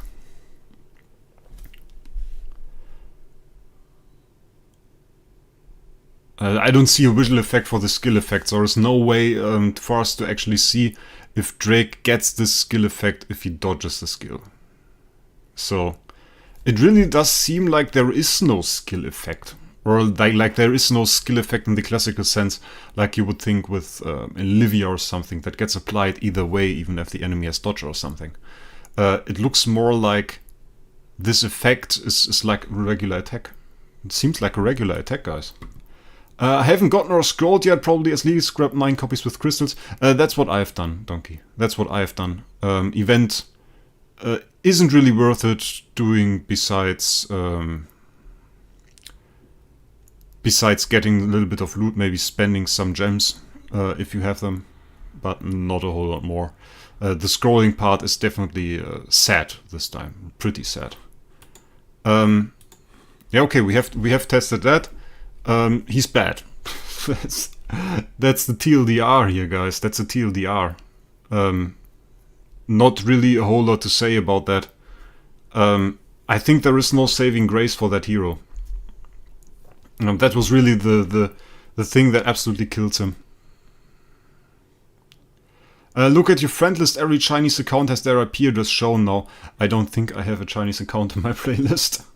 To be honest, I think there's mostly Europeans.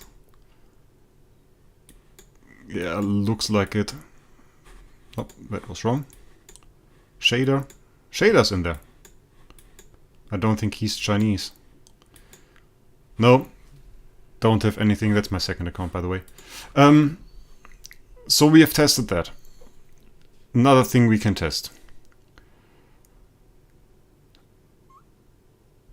It's really hard to come up with some stuff for this, guys. I think we can put him in a big home and see what happens and compare the damage increase and see like stuff like this. That's something we can do. The death effect is undodgeable. The death effect is undodgeable. That's normal. That's pretty normal. The way this is worded, though, you would think like, okay, it's a skill effect. It always hits, but it really isn't the case. Yeah, cheap version of some carry skills plus skill effect is no skill effect. Really, I would say, just by testing him like this, he has no place in endgame. He has no place in endgame at all. How does he do in Sealand? We don't have him at V4 yet, so that's something we would need to do first. I want to test him a bit more. We won't stream for that long anymore, maybe like half an hour. But I want to test him a bit more, see some of the stuff and how it works. We don't have any Transcendence Tenants for him, so we can use the materials from my Aspen for testing him. Let's put some stuff on him. Let's put some juice on him and see what he does. He will be terrible in SL solo. Yes, definitely. I think he will see play for SL. Like the normal version likely will see play. Because it's still better to have a hero that comes back at some points and takes some hits than having no hero on the board. But like, he's suboptimal. You just use Carrie. To go into Dark SL or take some Dark Shards, summon yourself a Carrie, build the Carrie, have a better hero. Done. That's it. That's the TLDR. I can make a video explaining this guy, but we can get it down in 2 minutes. This guy is bad. This guy is just bad. It's a bad hero, it's bad hero design, it's lackluster and nearly all points. It has bad basic attack, It has a bad passive effect that's worse than Carrie. It has a bad active skill that kills himself. That's not worth it. The only way, think about it. We are sacrificing our own life. So what would that mean? If you sacrifice something in the game, you expect to get something back for it. Because why would you sacrifice your own life if you don't get anything back for it? And we don't. We get some measly damage that is not worth it and could have been done by any other hero. And he's suiciding himself for that. For what? What was kind of okay-ish was the damage he deals when he dies. The damage he deals when he dies wasn't all that bad.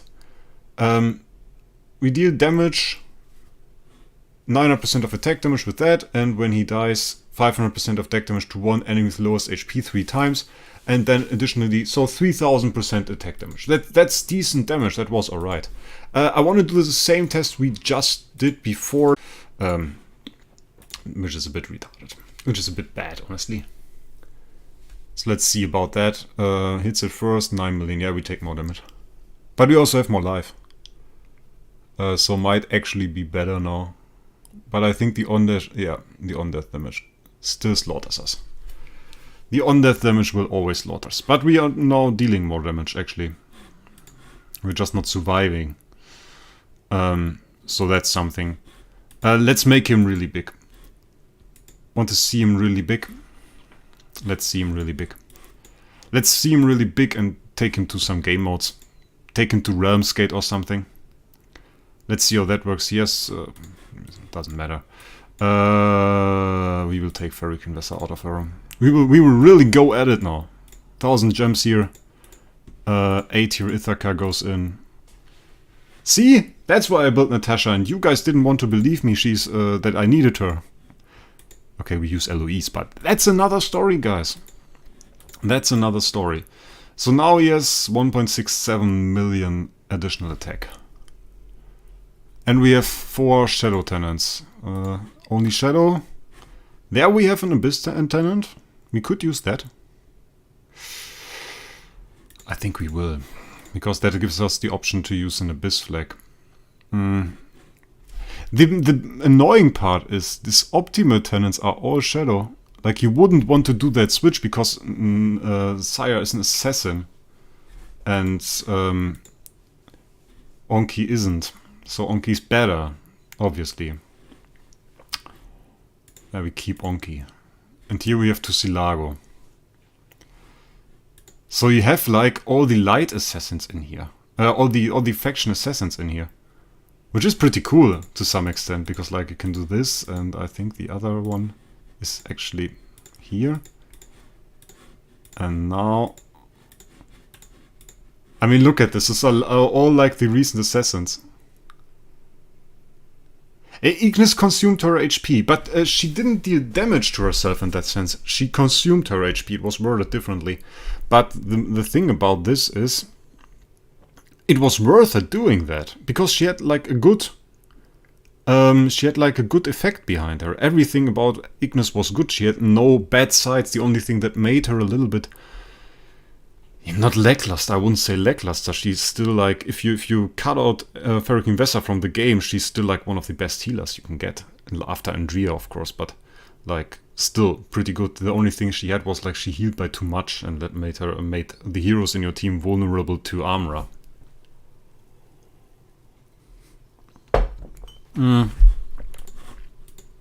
We are going to equip flags now, guys.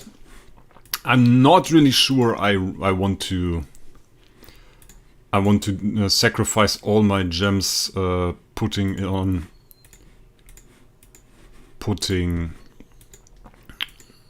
I forgot the word, Stellar on my other tenants. I think that would be kind of a problem. Not quite sure which stats we are actually going to use on her. Let's put the flag here. We have a flag on Sire. We need like a shadow flag here. Shadow flag actually on Onkirimaru. And we will use that shadow flag on my Ithaca. Ignis couldn't kill herself. She wouldn't. I mean, you barely noticed that she lost life. So... I saw one of the OP players use full Star Alchemist T5. How is he? Is he really good with core? Yeah, he's really good with core. I think his core is bugged though. Can't really prove it yet. I haven't reported it yet, but I think the core has a bug. In that it applies some strange DR debuff to the enemies he's facing. So like, might change in the future, might get fixed if you're now thinking about getting the core. Maybe go for another one, unless you can write support later and change it. Otherwise, it might be a little bit of a problem. So we had Tussilago still in there. How does do its stats look now? We have 2 million attack. It's like okay? Or do we want to go for more? I think it's like decent.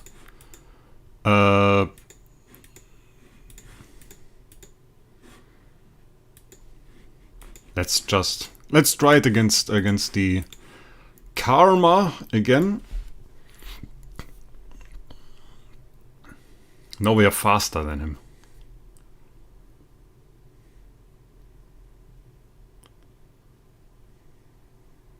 Now we're taking way more damage.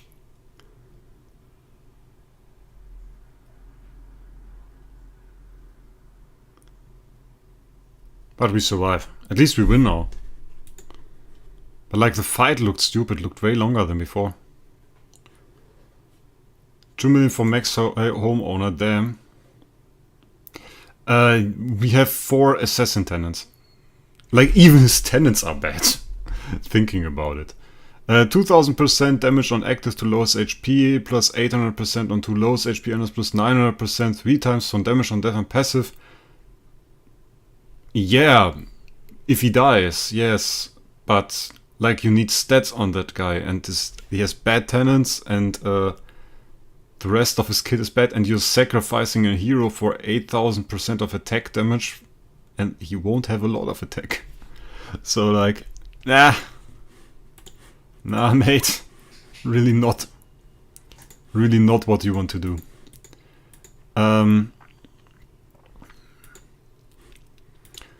Thing is, we will probably play him like this.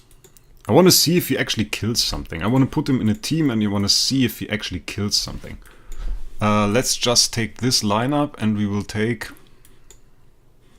This is bad, of course. We would want to use the Ferric Vesa as a good hero.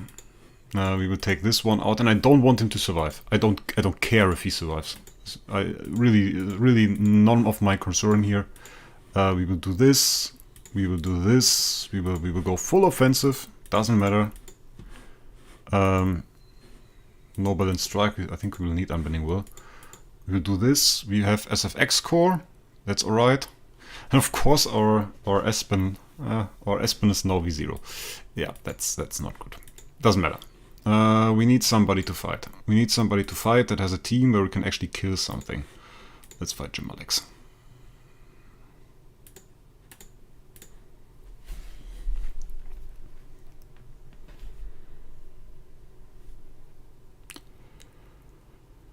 Okay, SFX of course, then his stuff goes.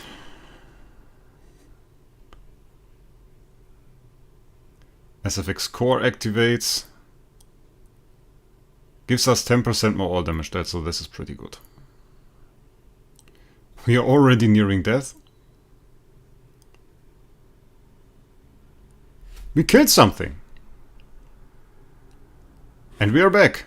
I mean, is this the way to play him?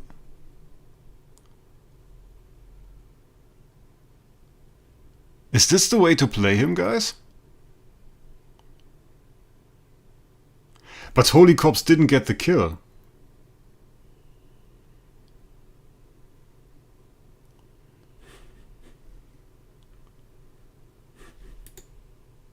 That wasn't bad. I'm surprised. But this doesn't seem right. Doesn't seem right, guys. Yeah, but the way this is worded. Let's have a look at it again. The way this is worded says His real life condition. Meanwhile, every one enemy killed reduces the counter of Azrael's survival by 1 round. Okay. If Holy Corpse kills any enemy, Azrael will be revived with 100% of HP and 80% of energy beginning of next round. And the way it just worked was, if Ezrael killed an enemy with his active and died during it, and then his on-death stuff here happens, that was considered as damage from Holy Corpse, so he revived right after. That is not the way that is written here. It's not the way the skill is described here. But it is good. If it works like this, it's good. It's not bad. So, you have a panda team set up. Okay, mine is pretty bad. So, my team's bad. But we will still try. We have a V0 in there. So yours is lowest life. Interesting. Okay. Of course my dude is slowed. Okay, this didn't do anything. I mean, we're really waiting for the... That didn't do anything. And of course the panda here has a crown. Didn't die at all. Of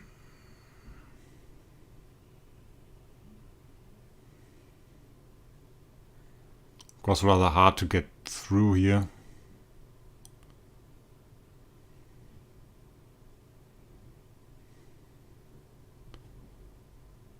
We don't have energy feed at all.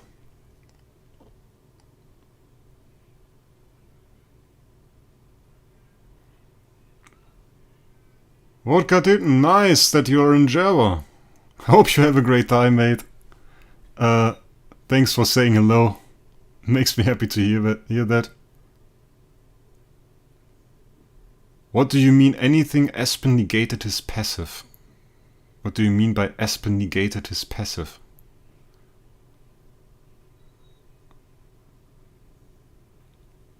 Like I said like that this the Ezreal of Karma died didn't do anything. And so so the active skill of mine didn't do anything as well.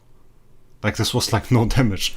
And by the way, this Ezreal, I think he's revived. I think the skill effect is just overlaying him.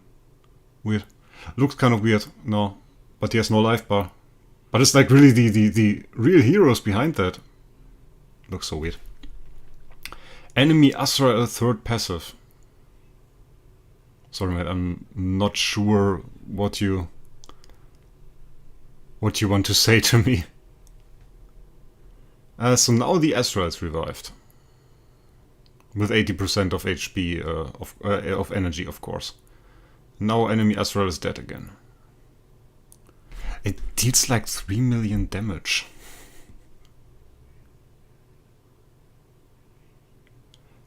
You have to look, there is like a list of that in the Idle Heroes discussion Discord, Kaka. Your Azrael is broken. Yeah, yours is looking quite strange. Mine is still looking rather okay-ish. What does SFX Core do again? It's like an AMB for the hero it's on. So in that case it actually actively reduces the Azrael damage. But like, look, it's just did 271,000 damage. It is a long fight. I mean, we have a really long fight here, but it's not like in this fight against Jim Alex we just did, where it's really, there was some work visible, there was some stuff visible that we did. Let's look at the damage. I mean, it's something. It's something, really. But if we put that CI on like a Ferric Vesa, that would have been so much more damage. It's for all, it's not for herself. The way cores work, Straw Luffy, is most of the time they don't buff the hero they are equipped on. So like, the core doesn't really provide anything for SFX, it always provides for all the other teammates. Karma's Ezreal did no damage because Aspen negated his passive. Aspen negated his passive. Aspen usually doesn't negate passive skills. You said like the third passive? Or what did you say? This one. Aspen just didn't die to his passive. Is that what you mean? Yeah, but this is the point. If the heroes don't die to the damage of this guy, then it's worthless.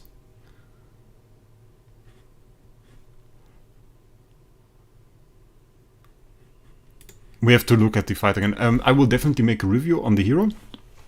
And we will look at all the fights and I will look at them in depth again. The thing is, of course, like...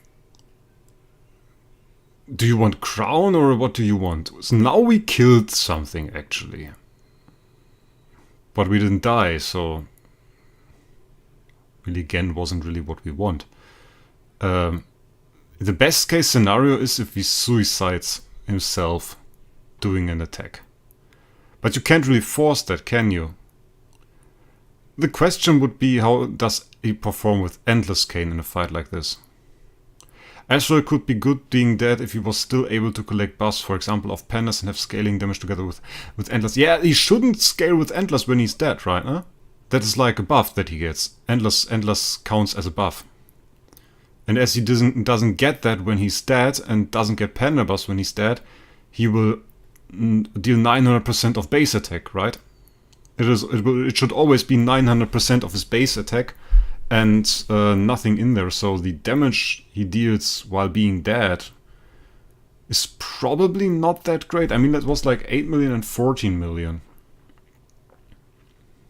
I mean, like, it's decent.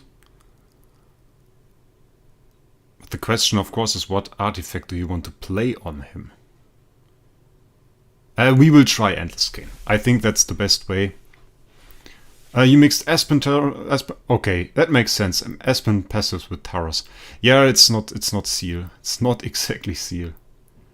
I think it should be Wet, which makes him not good being that. Yeah, I think so. I think he won't have that much of an advantage from it.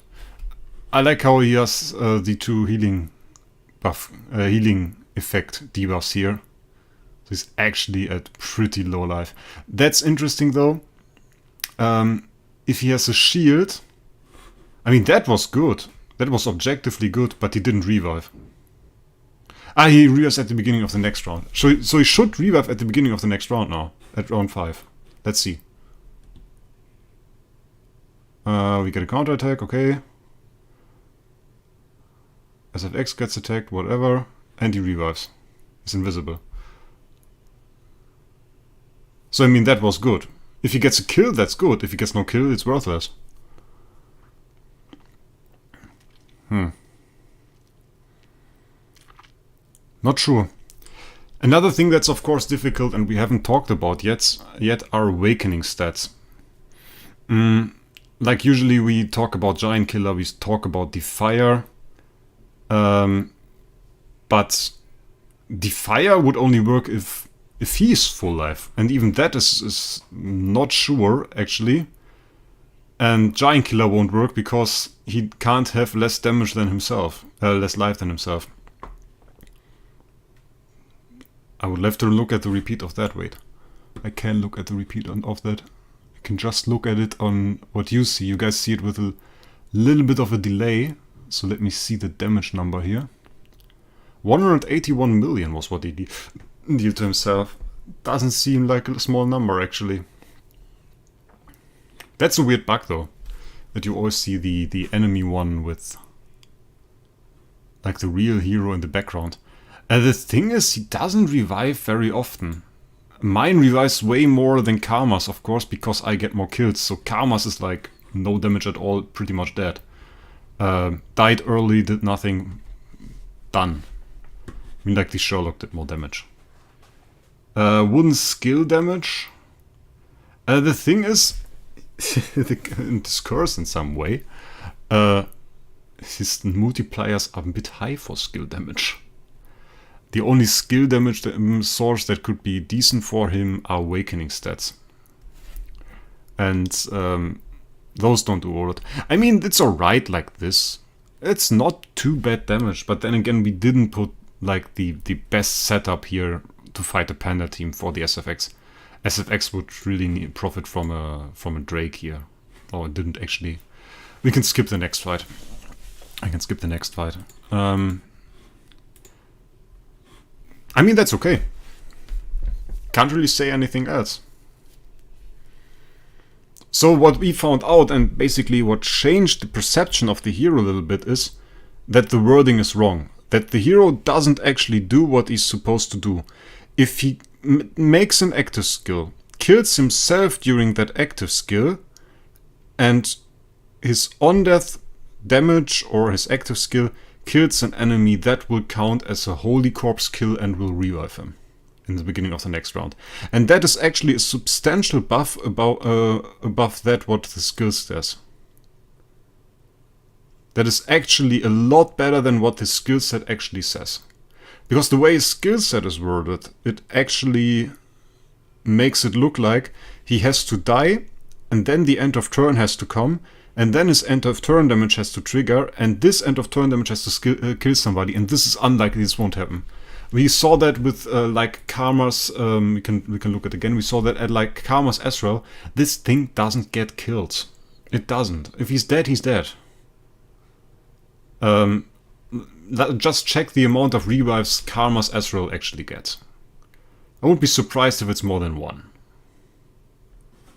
So like, okay, we got some damage here. Our Azrael got a kill. Getting a kill and not dying is, by the way, worthless. If he doesn't die and gets a kill, that's bad. You want him to die. When he gets his kill, so he revives. Revives is objectively better than staying alive for him.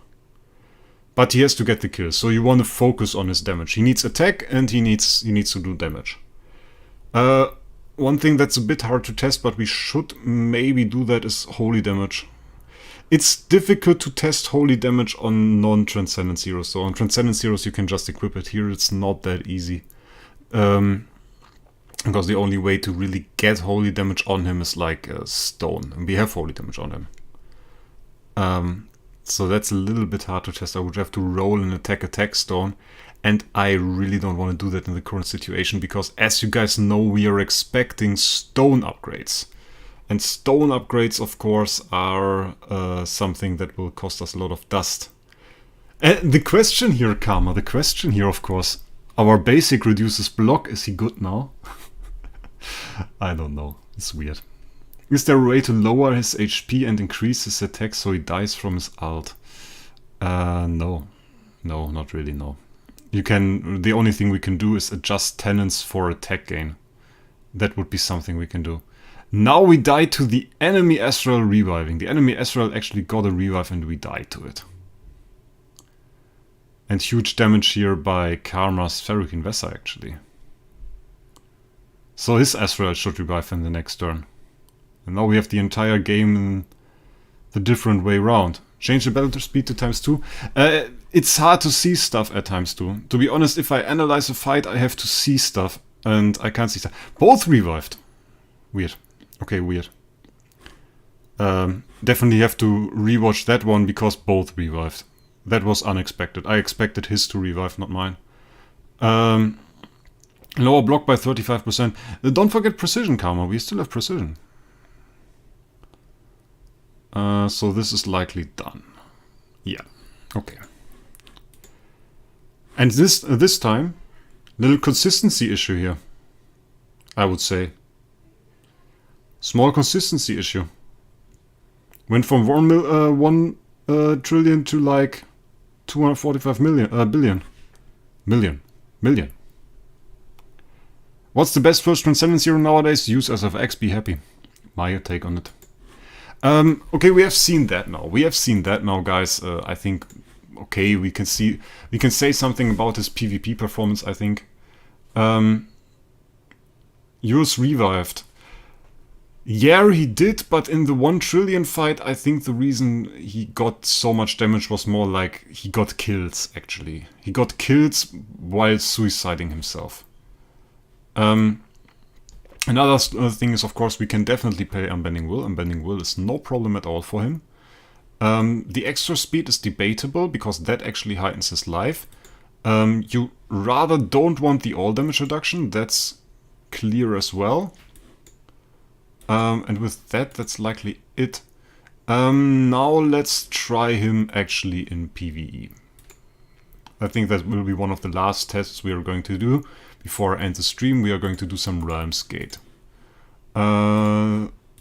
Questions, of course, which setup we are going to use. Yeah, I want to go for control here. Full damage. That one is pretty useless, I think. Won't work. So let's do this. I have holy damage on him, Karma. That's a little bit of the problem. We have holy damage attack stone. So we have holy damage. I think the comparison that we would need to make and that I was avoiding would be attack stone versus holy damage attack stone. But that would mean I would need to roll an attack stone, and you know the same as me that this can absolutely rip apart your dust. And we don't want that. So now we are here actually. Trial of Plunder. Oh, why not? Trial of Plunder? Trial of Plunder is good. Let's see what he does. Let's see what he does, guys. We'll have no chance actually to get revives here. Let's see what he does against the Trial of Plunder. Trial of Plunder. I have SFX here. SFX is probably going to do a little slaughtering here. I mean, the problem with that is his PvE stuff will suck. This will just straight up suck. So now he died, he dealt damage, that's true. But he's just not going to come back.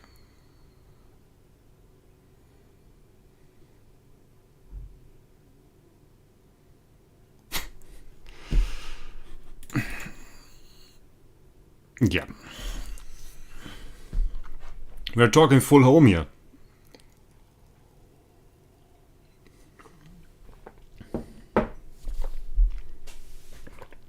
Yeah, the problem with Harp, Karma, is that we also have all damage dealt. So, the holy damage will likely be mixed with the buff from the all damage dealt, so we can't clearly say what the effect of holy damage is. We would have to calculate out the all damage dealt. And that's more of an IK work than something for me, I think. I don't like to do math. Yeah, he came back, but look at the damage. What is that? That's 725 million. That's nothing. We have 520 million on the Starwing Jara. And she doesn't even have a home. He loses half his HP from his active. He deals 2000% of attack damage to himself when he does an active skill. So yeah, he loses a lot of health. So boss damage here basically non-existent. And that basically means as well that he is no hero you really want for PvE. Because PvE, the enemies will always have more health than him. And his entire kit bases around the enemy having less health than him, so he can break through. Less effective HP. It's a contest of effective HP. Does he have more effective HP or does the enemy have more effective HP? And if the enemy has more effective HP, then you get those numbers. Where he basically does nothing. He just did a lot of damage. Objectively, for him, that was a lot of damage. And it's nothing. It's nothing. So PvE, he's dead. PvE, that's like, I don't see the saving grace. Well, really, that's his top end damage. That is his top end damage and he won't do anything more. So like, how would I be able to buff this? And the clear answer is you are not able to buff that to any decent extent. PvP, okay, I say I accept PvP. He can be good to some extent against a limited amount of teams. He can do some stuff. Against a limited amount of teams he can do some stuff, and then he also relies on his active, and he will also be much better if you run a team with a Demon Bell and a Demon Bell before he attacks. He needs like a Demon Bell to fill up his active again after he revived, because he can't do that alone, which is trashy. But like his PvE damage, Okay, we have the SFX now in there, which is kind of unfair, because, like, it's SFX. It's a monster. But he gets an active out. That's the point. He gets an active out, and we can still compare him to the other heroes.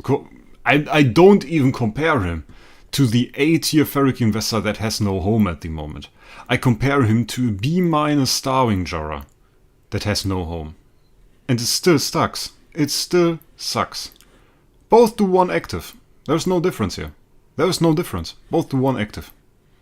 And Starving Jara is just 50% more damage in PvE. In PvP we have different HP. Enemies have lower HP as they are normal heroes. But here, no chance, guys. No chance. So, basically, I mean, that's all I can really show you with this damage in PvE. There will be no chance. You will not be a good damage dealer for Seal and Shadow. I expect him to suck at Seal and Shadow. The only thing that could maybe be okay is, of course, him reviving. Reviving is good. Barry was right about that. Reviving in general is good. The problem is we have a better hero for that. We have Carrie. And as Carrie can already revive, we don't need him. He might be worse than Mockman, actually, for PvE. So, says something. Not quite sure, Karma, if we can test the holy damage thing, though. Because, like, the problem is we have 25 holy damage, but this all damage that it will definitely make our results less clear. We have 79% holy damage already on him. We can remove that. 54% still. I don't think we can really get this out. We will always have the huge damage increase from all damage dealt. That's certainly going to work. I mean, we can easily see that. We can put an artifact back on him. Skill damage, like, by the way, regarding skill damage, this is like the usual source of skill damage, and it's like 60%. The skill damage like this doesn't work today anymore. We have too high numbers, like the 2000% of attack damage. Skill damage doesn't do anything there. Newer sources of skill damage like Awakenings can be good though. Like 200% Awakenings with skill damage can be good. But it's like not on the artifacts. Whereas in 2C Base Harp there is no add. Base Harp! Yeah, that's something we can do. That's something we can do. Base Harp. How do we do that? I have a Base Harp. I have a Base Harp, man. I have a Base Harp. The question is, which artifact do you have equipped? We can compare the damage. Let's compare the damage. Let's do that. I have a Base Harp right here. Base 1% different and but 25% HD increase. Great, great. Let's do that. That's a good comparison, Karma. That's a good comparison. We will compare MSS and Harp, and we will see.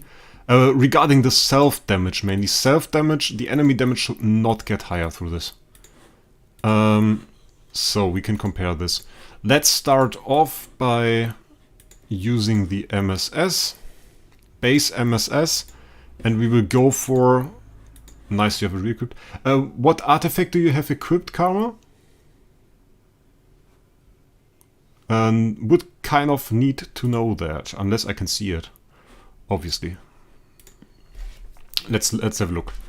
I have to make the damage. Already missed it. Wait, let's go again. Basic. 41 he takes. Missed it again. Sorry, guys. You have Harp. Okay. Okay. Yeah, I just need to see the damage. We care about the damage he deals to the enemy. So now let's have a look. 50, 62. 50, 62 was what I saw. Let's check again. 64.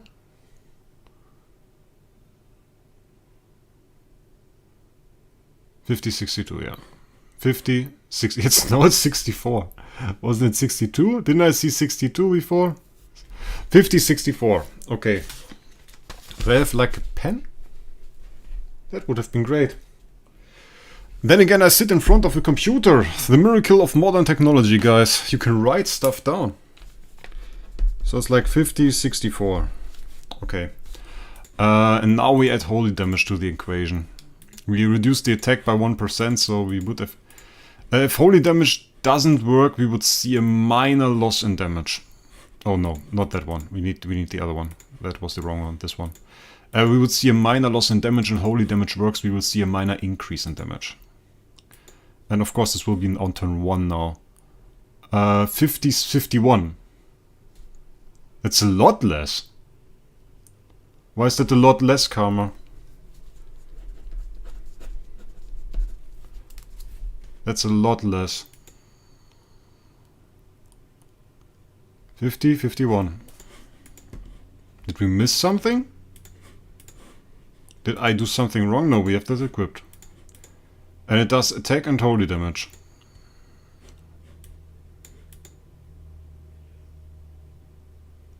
I don't know either. 1% attack? Is this really that much? Okay, next thing we try. If that is our result, MSS, and that is MS minus 1% attack. I used base MSS. Yeah, I used base MSS. This one. We can try again. We can try again. If I made a mistake, it's different now, but it should be 50-64 on turn 2. Does it get any buffs? No. 50-62. 50-62 or 50-64. It's one of those. But it's like it's consistent. I don't understand it though. The MSS is that we win with MSS is because of the damage reduction. We gain damage reduction. That makes sense. That is alright. That is alright. That makes sense to one extent. But the Harp change, that one doesn't make sense.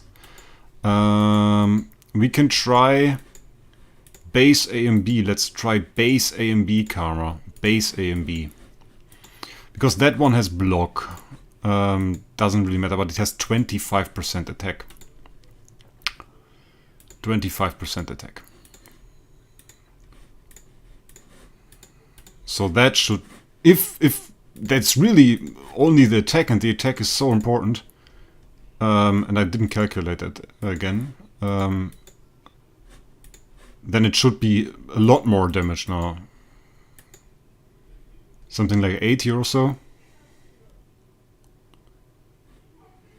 Okay. What do we see now? 50-65. Huh?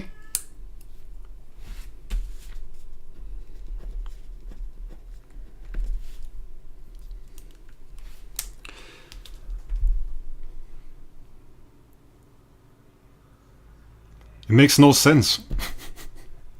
It makes no sense. We deal the same damage to us with all the artifacts, but different amounts of damage to the enemy. Why do we deal different amounts of damage to the enemy when the damage we deal to ourselves is the same every time? That's so weird, man. That's so weird. There's definitely something wrong with him. There's definitely something wrong with him, because, like, if we deal the same damage to us and different damage to the enemy, then the skill effect is influenced by something, and the skill effect shouldn't be influenced by anything.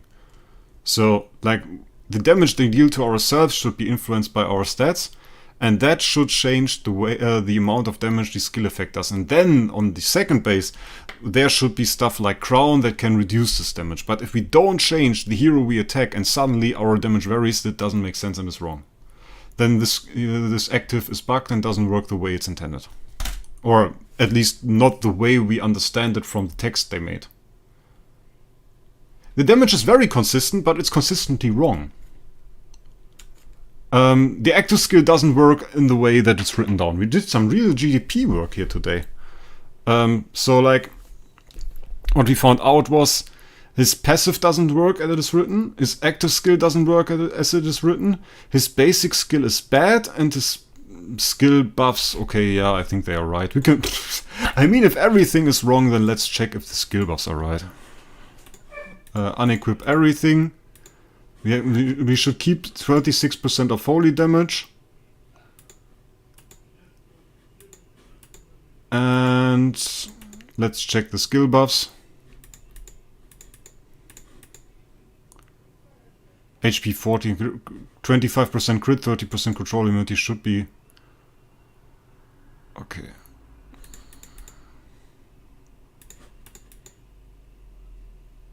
I mean, it looks alright.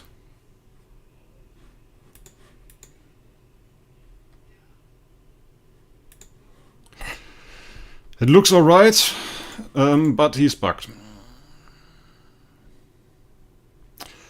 Thanks for joining, Professor Oak. Happy you were here.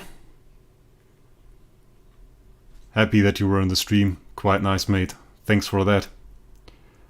Yeah, basically those are our results now. Yeah, on that model it's right. They don't really care about this one. But he doesn't work as it's intended, and he doesn't work in the way that it's written. The main takeaway is really the way that his passive skill works. That is a positive thing, I think. That makes him kind of viable in PvP. Can get some use there, even though it's situational and he brings RNG to the table. He has some decent damage, which I didn't expect. But it's only a bug. It's a bug. So that's really the point. That's not the... At least it's not the way that it's written here. So that's the thing. And the other thing, of course, being his active skill, which doesn't do what it says. So that one is kind of weird as well if you look at the numbers. So should you go for the hero? I mean, that's the question most of you ask. The answer is no. You don't need this guy. Doesn't bring anything to the table, and is bad in PvE. Is remotely decent maybe in PvP and maybe for IHXC. If you want to do IHXC, get this guy, will be decent, will do some good work, has good stats, good multipliers, is one of the better heroes, I guess, for IHXC. But if you're not like one of the guys that competes in IHXC, you should not get him. So, some long testing we did here. Guys. So, did we miss anything? I just checked the main YouTube page and I get my own channel shown in the main page. That one's weird. Guys. So, kind of interesting.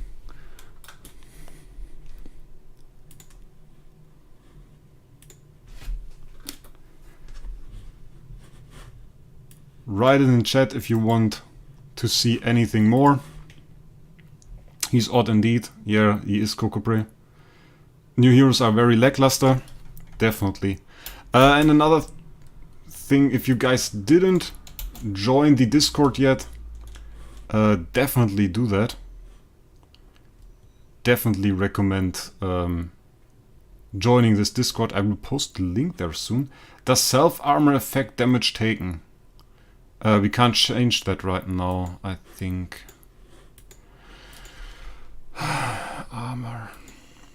No, I don't think so. Do we have an artifact that does that? I don't think so. No. It's very difficult to test.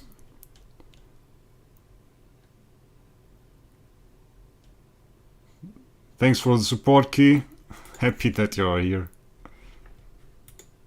So, yeah, with that, I would really say we end this. The only new hero that was good in his basic form was Homsiang. New in sense of this year, yeah, Homsiang. If we take the last year, we of course have Panda, but for this year, really only that. Any tips about frames and what frames to upgrade first and what to feed off? There are some frames that are cheaper to upgrade. I don't have the list in mind, to be honest. I will post it to the Discord, Hulk Booster. I will find it and I will post it to the Discord regarding the frames and which ones are good and which ones aren't to upgrade to make progress in the CI, and we will see that. For now, I would definitely recommend joining the Discord first. I think that's always the good way to go forward with that. I will definitely post it there. Will will post the link to the Discord. 1 second.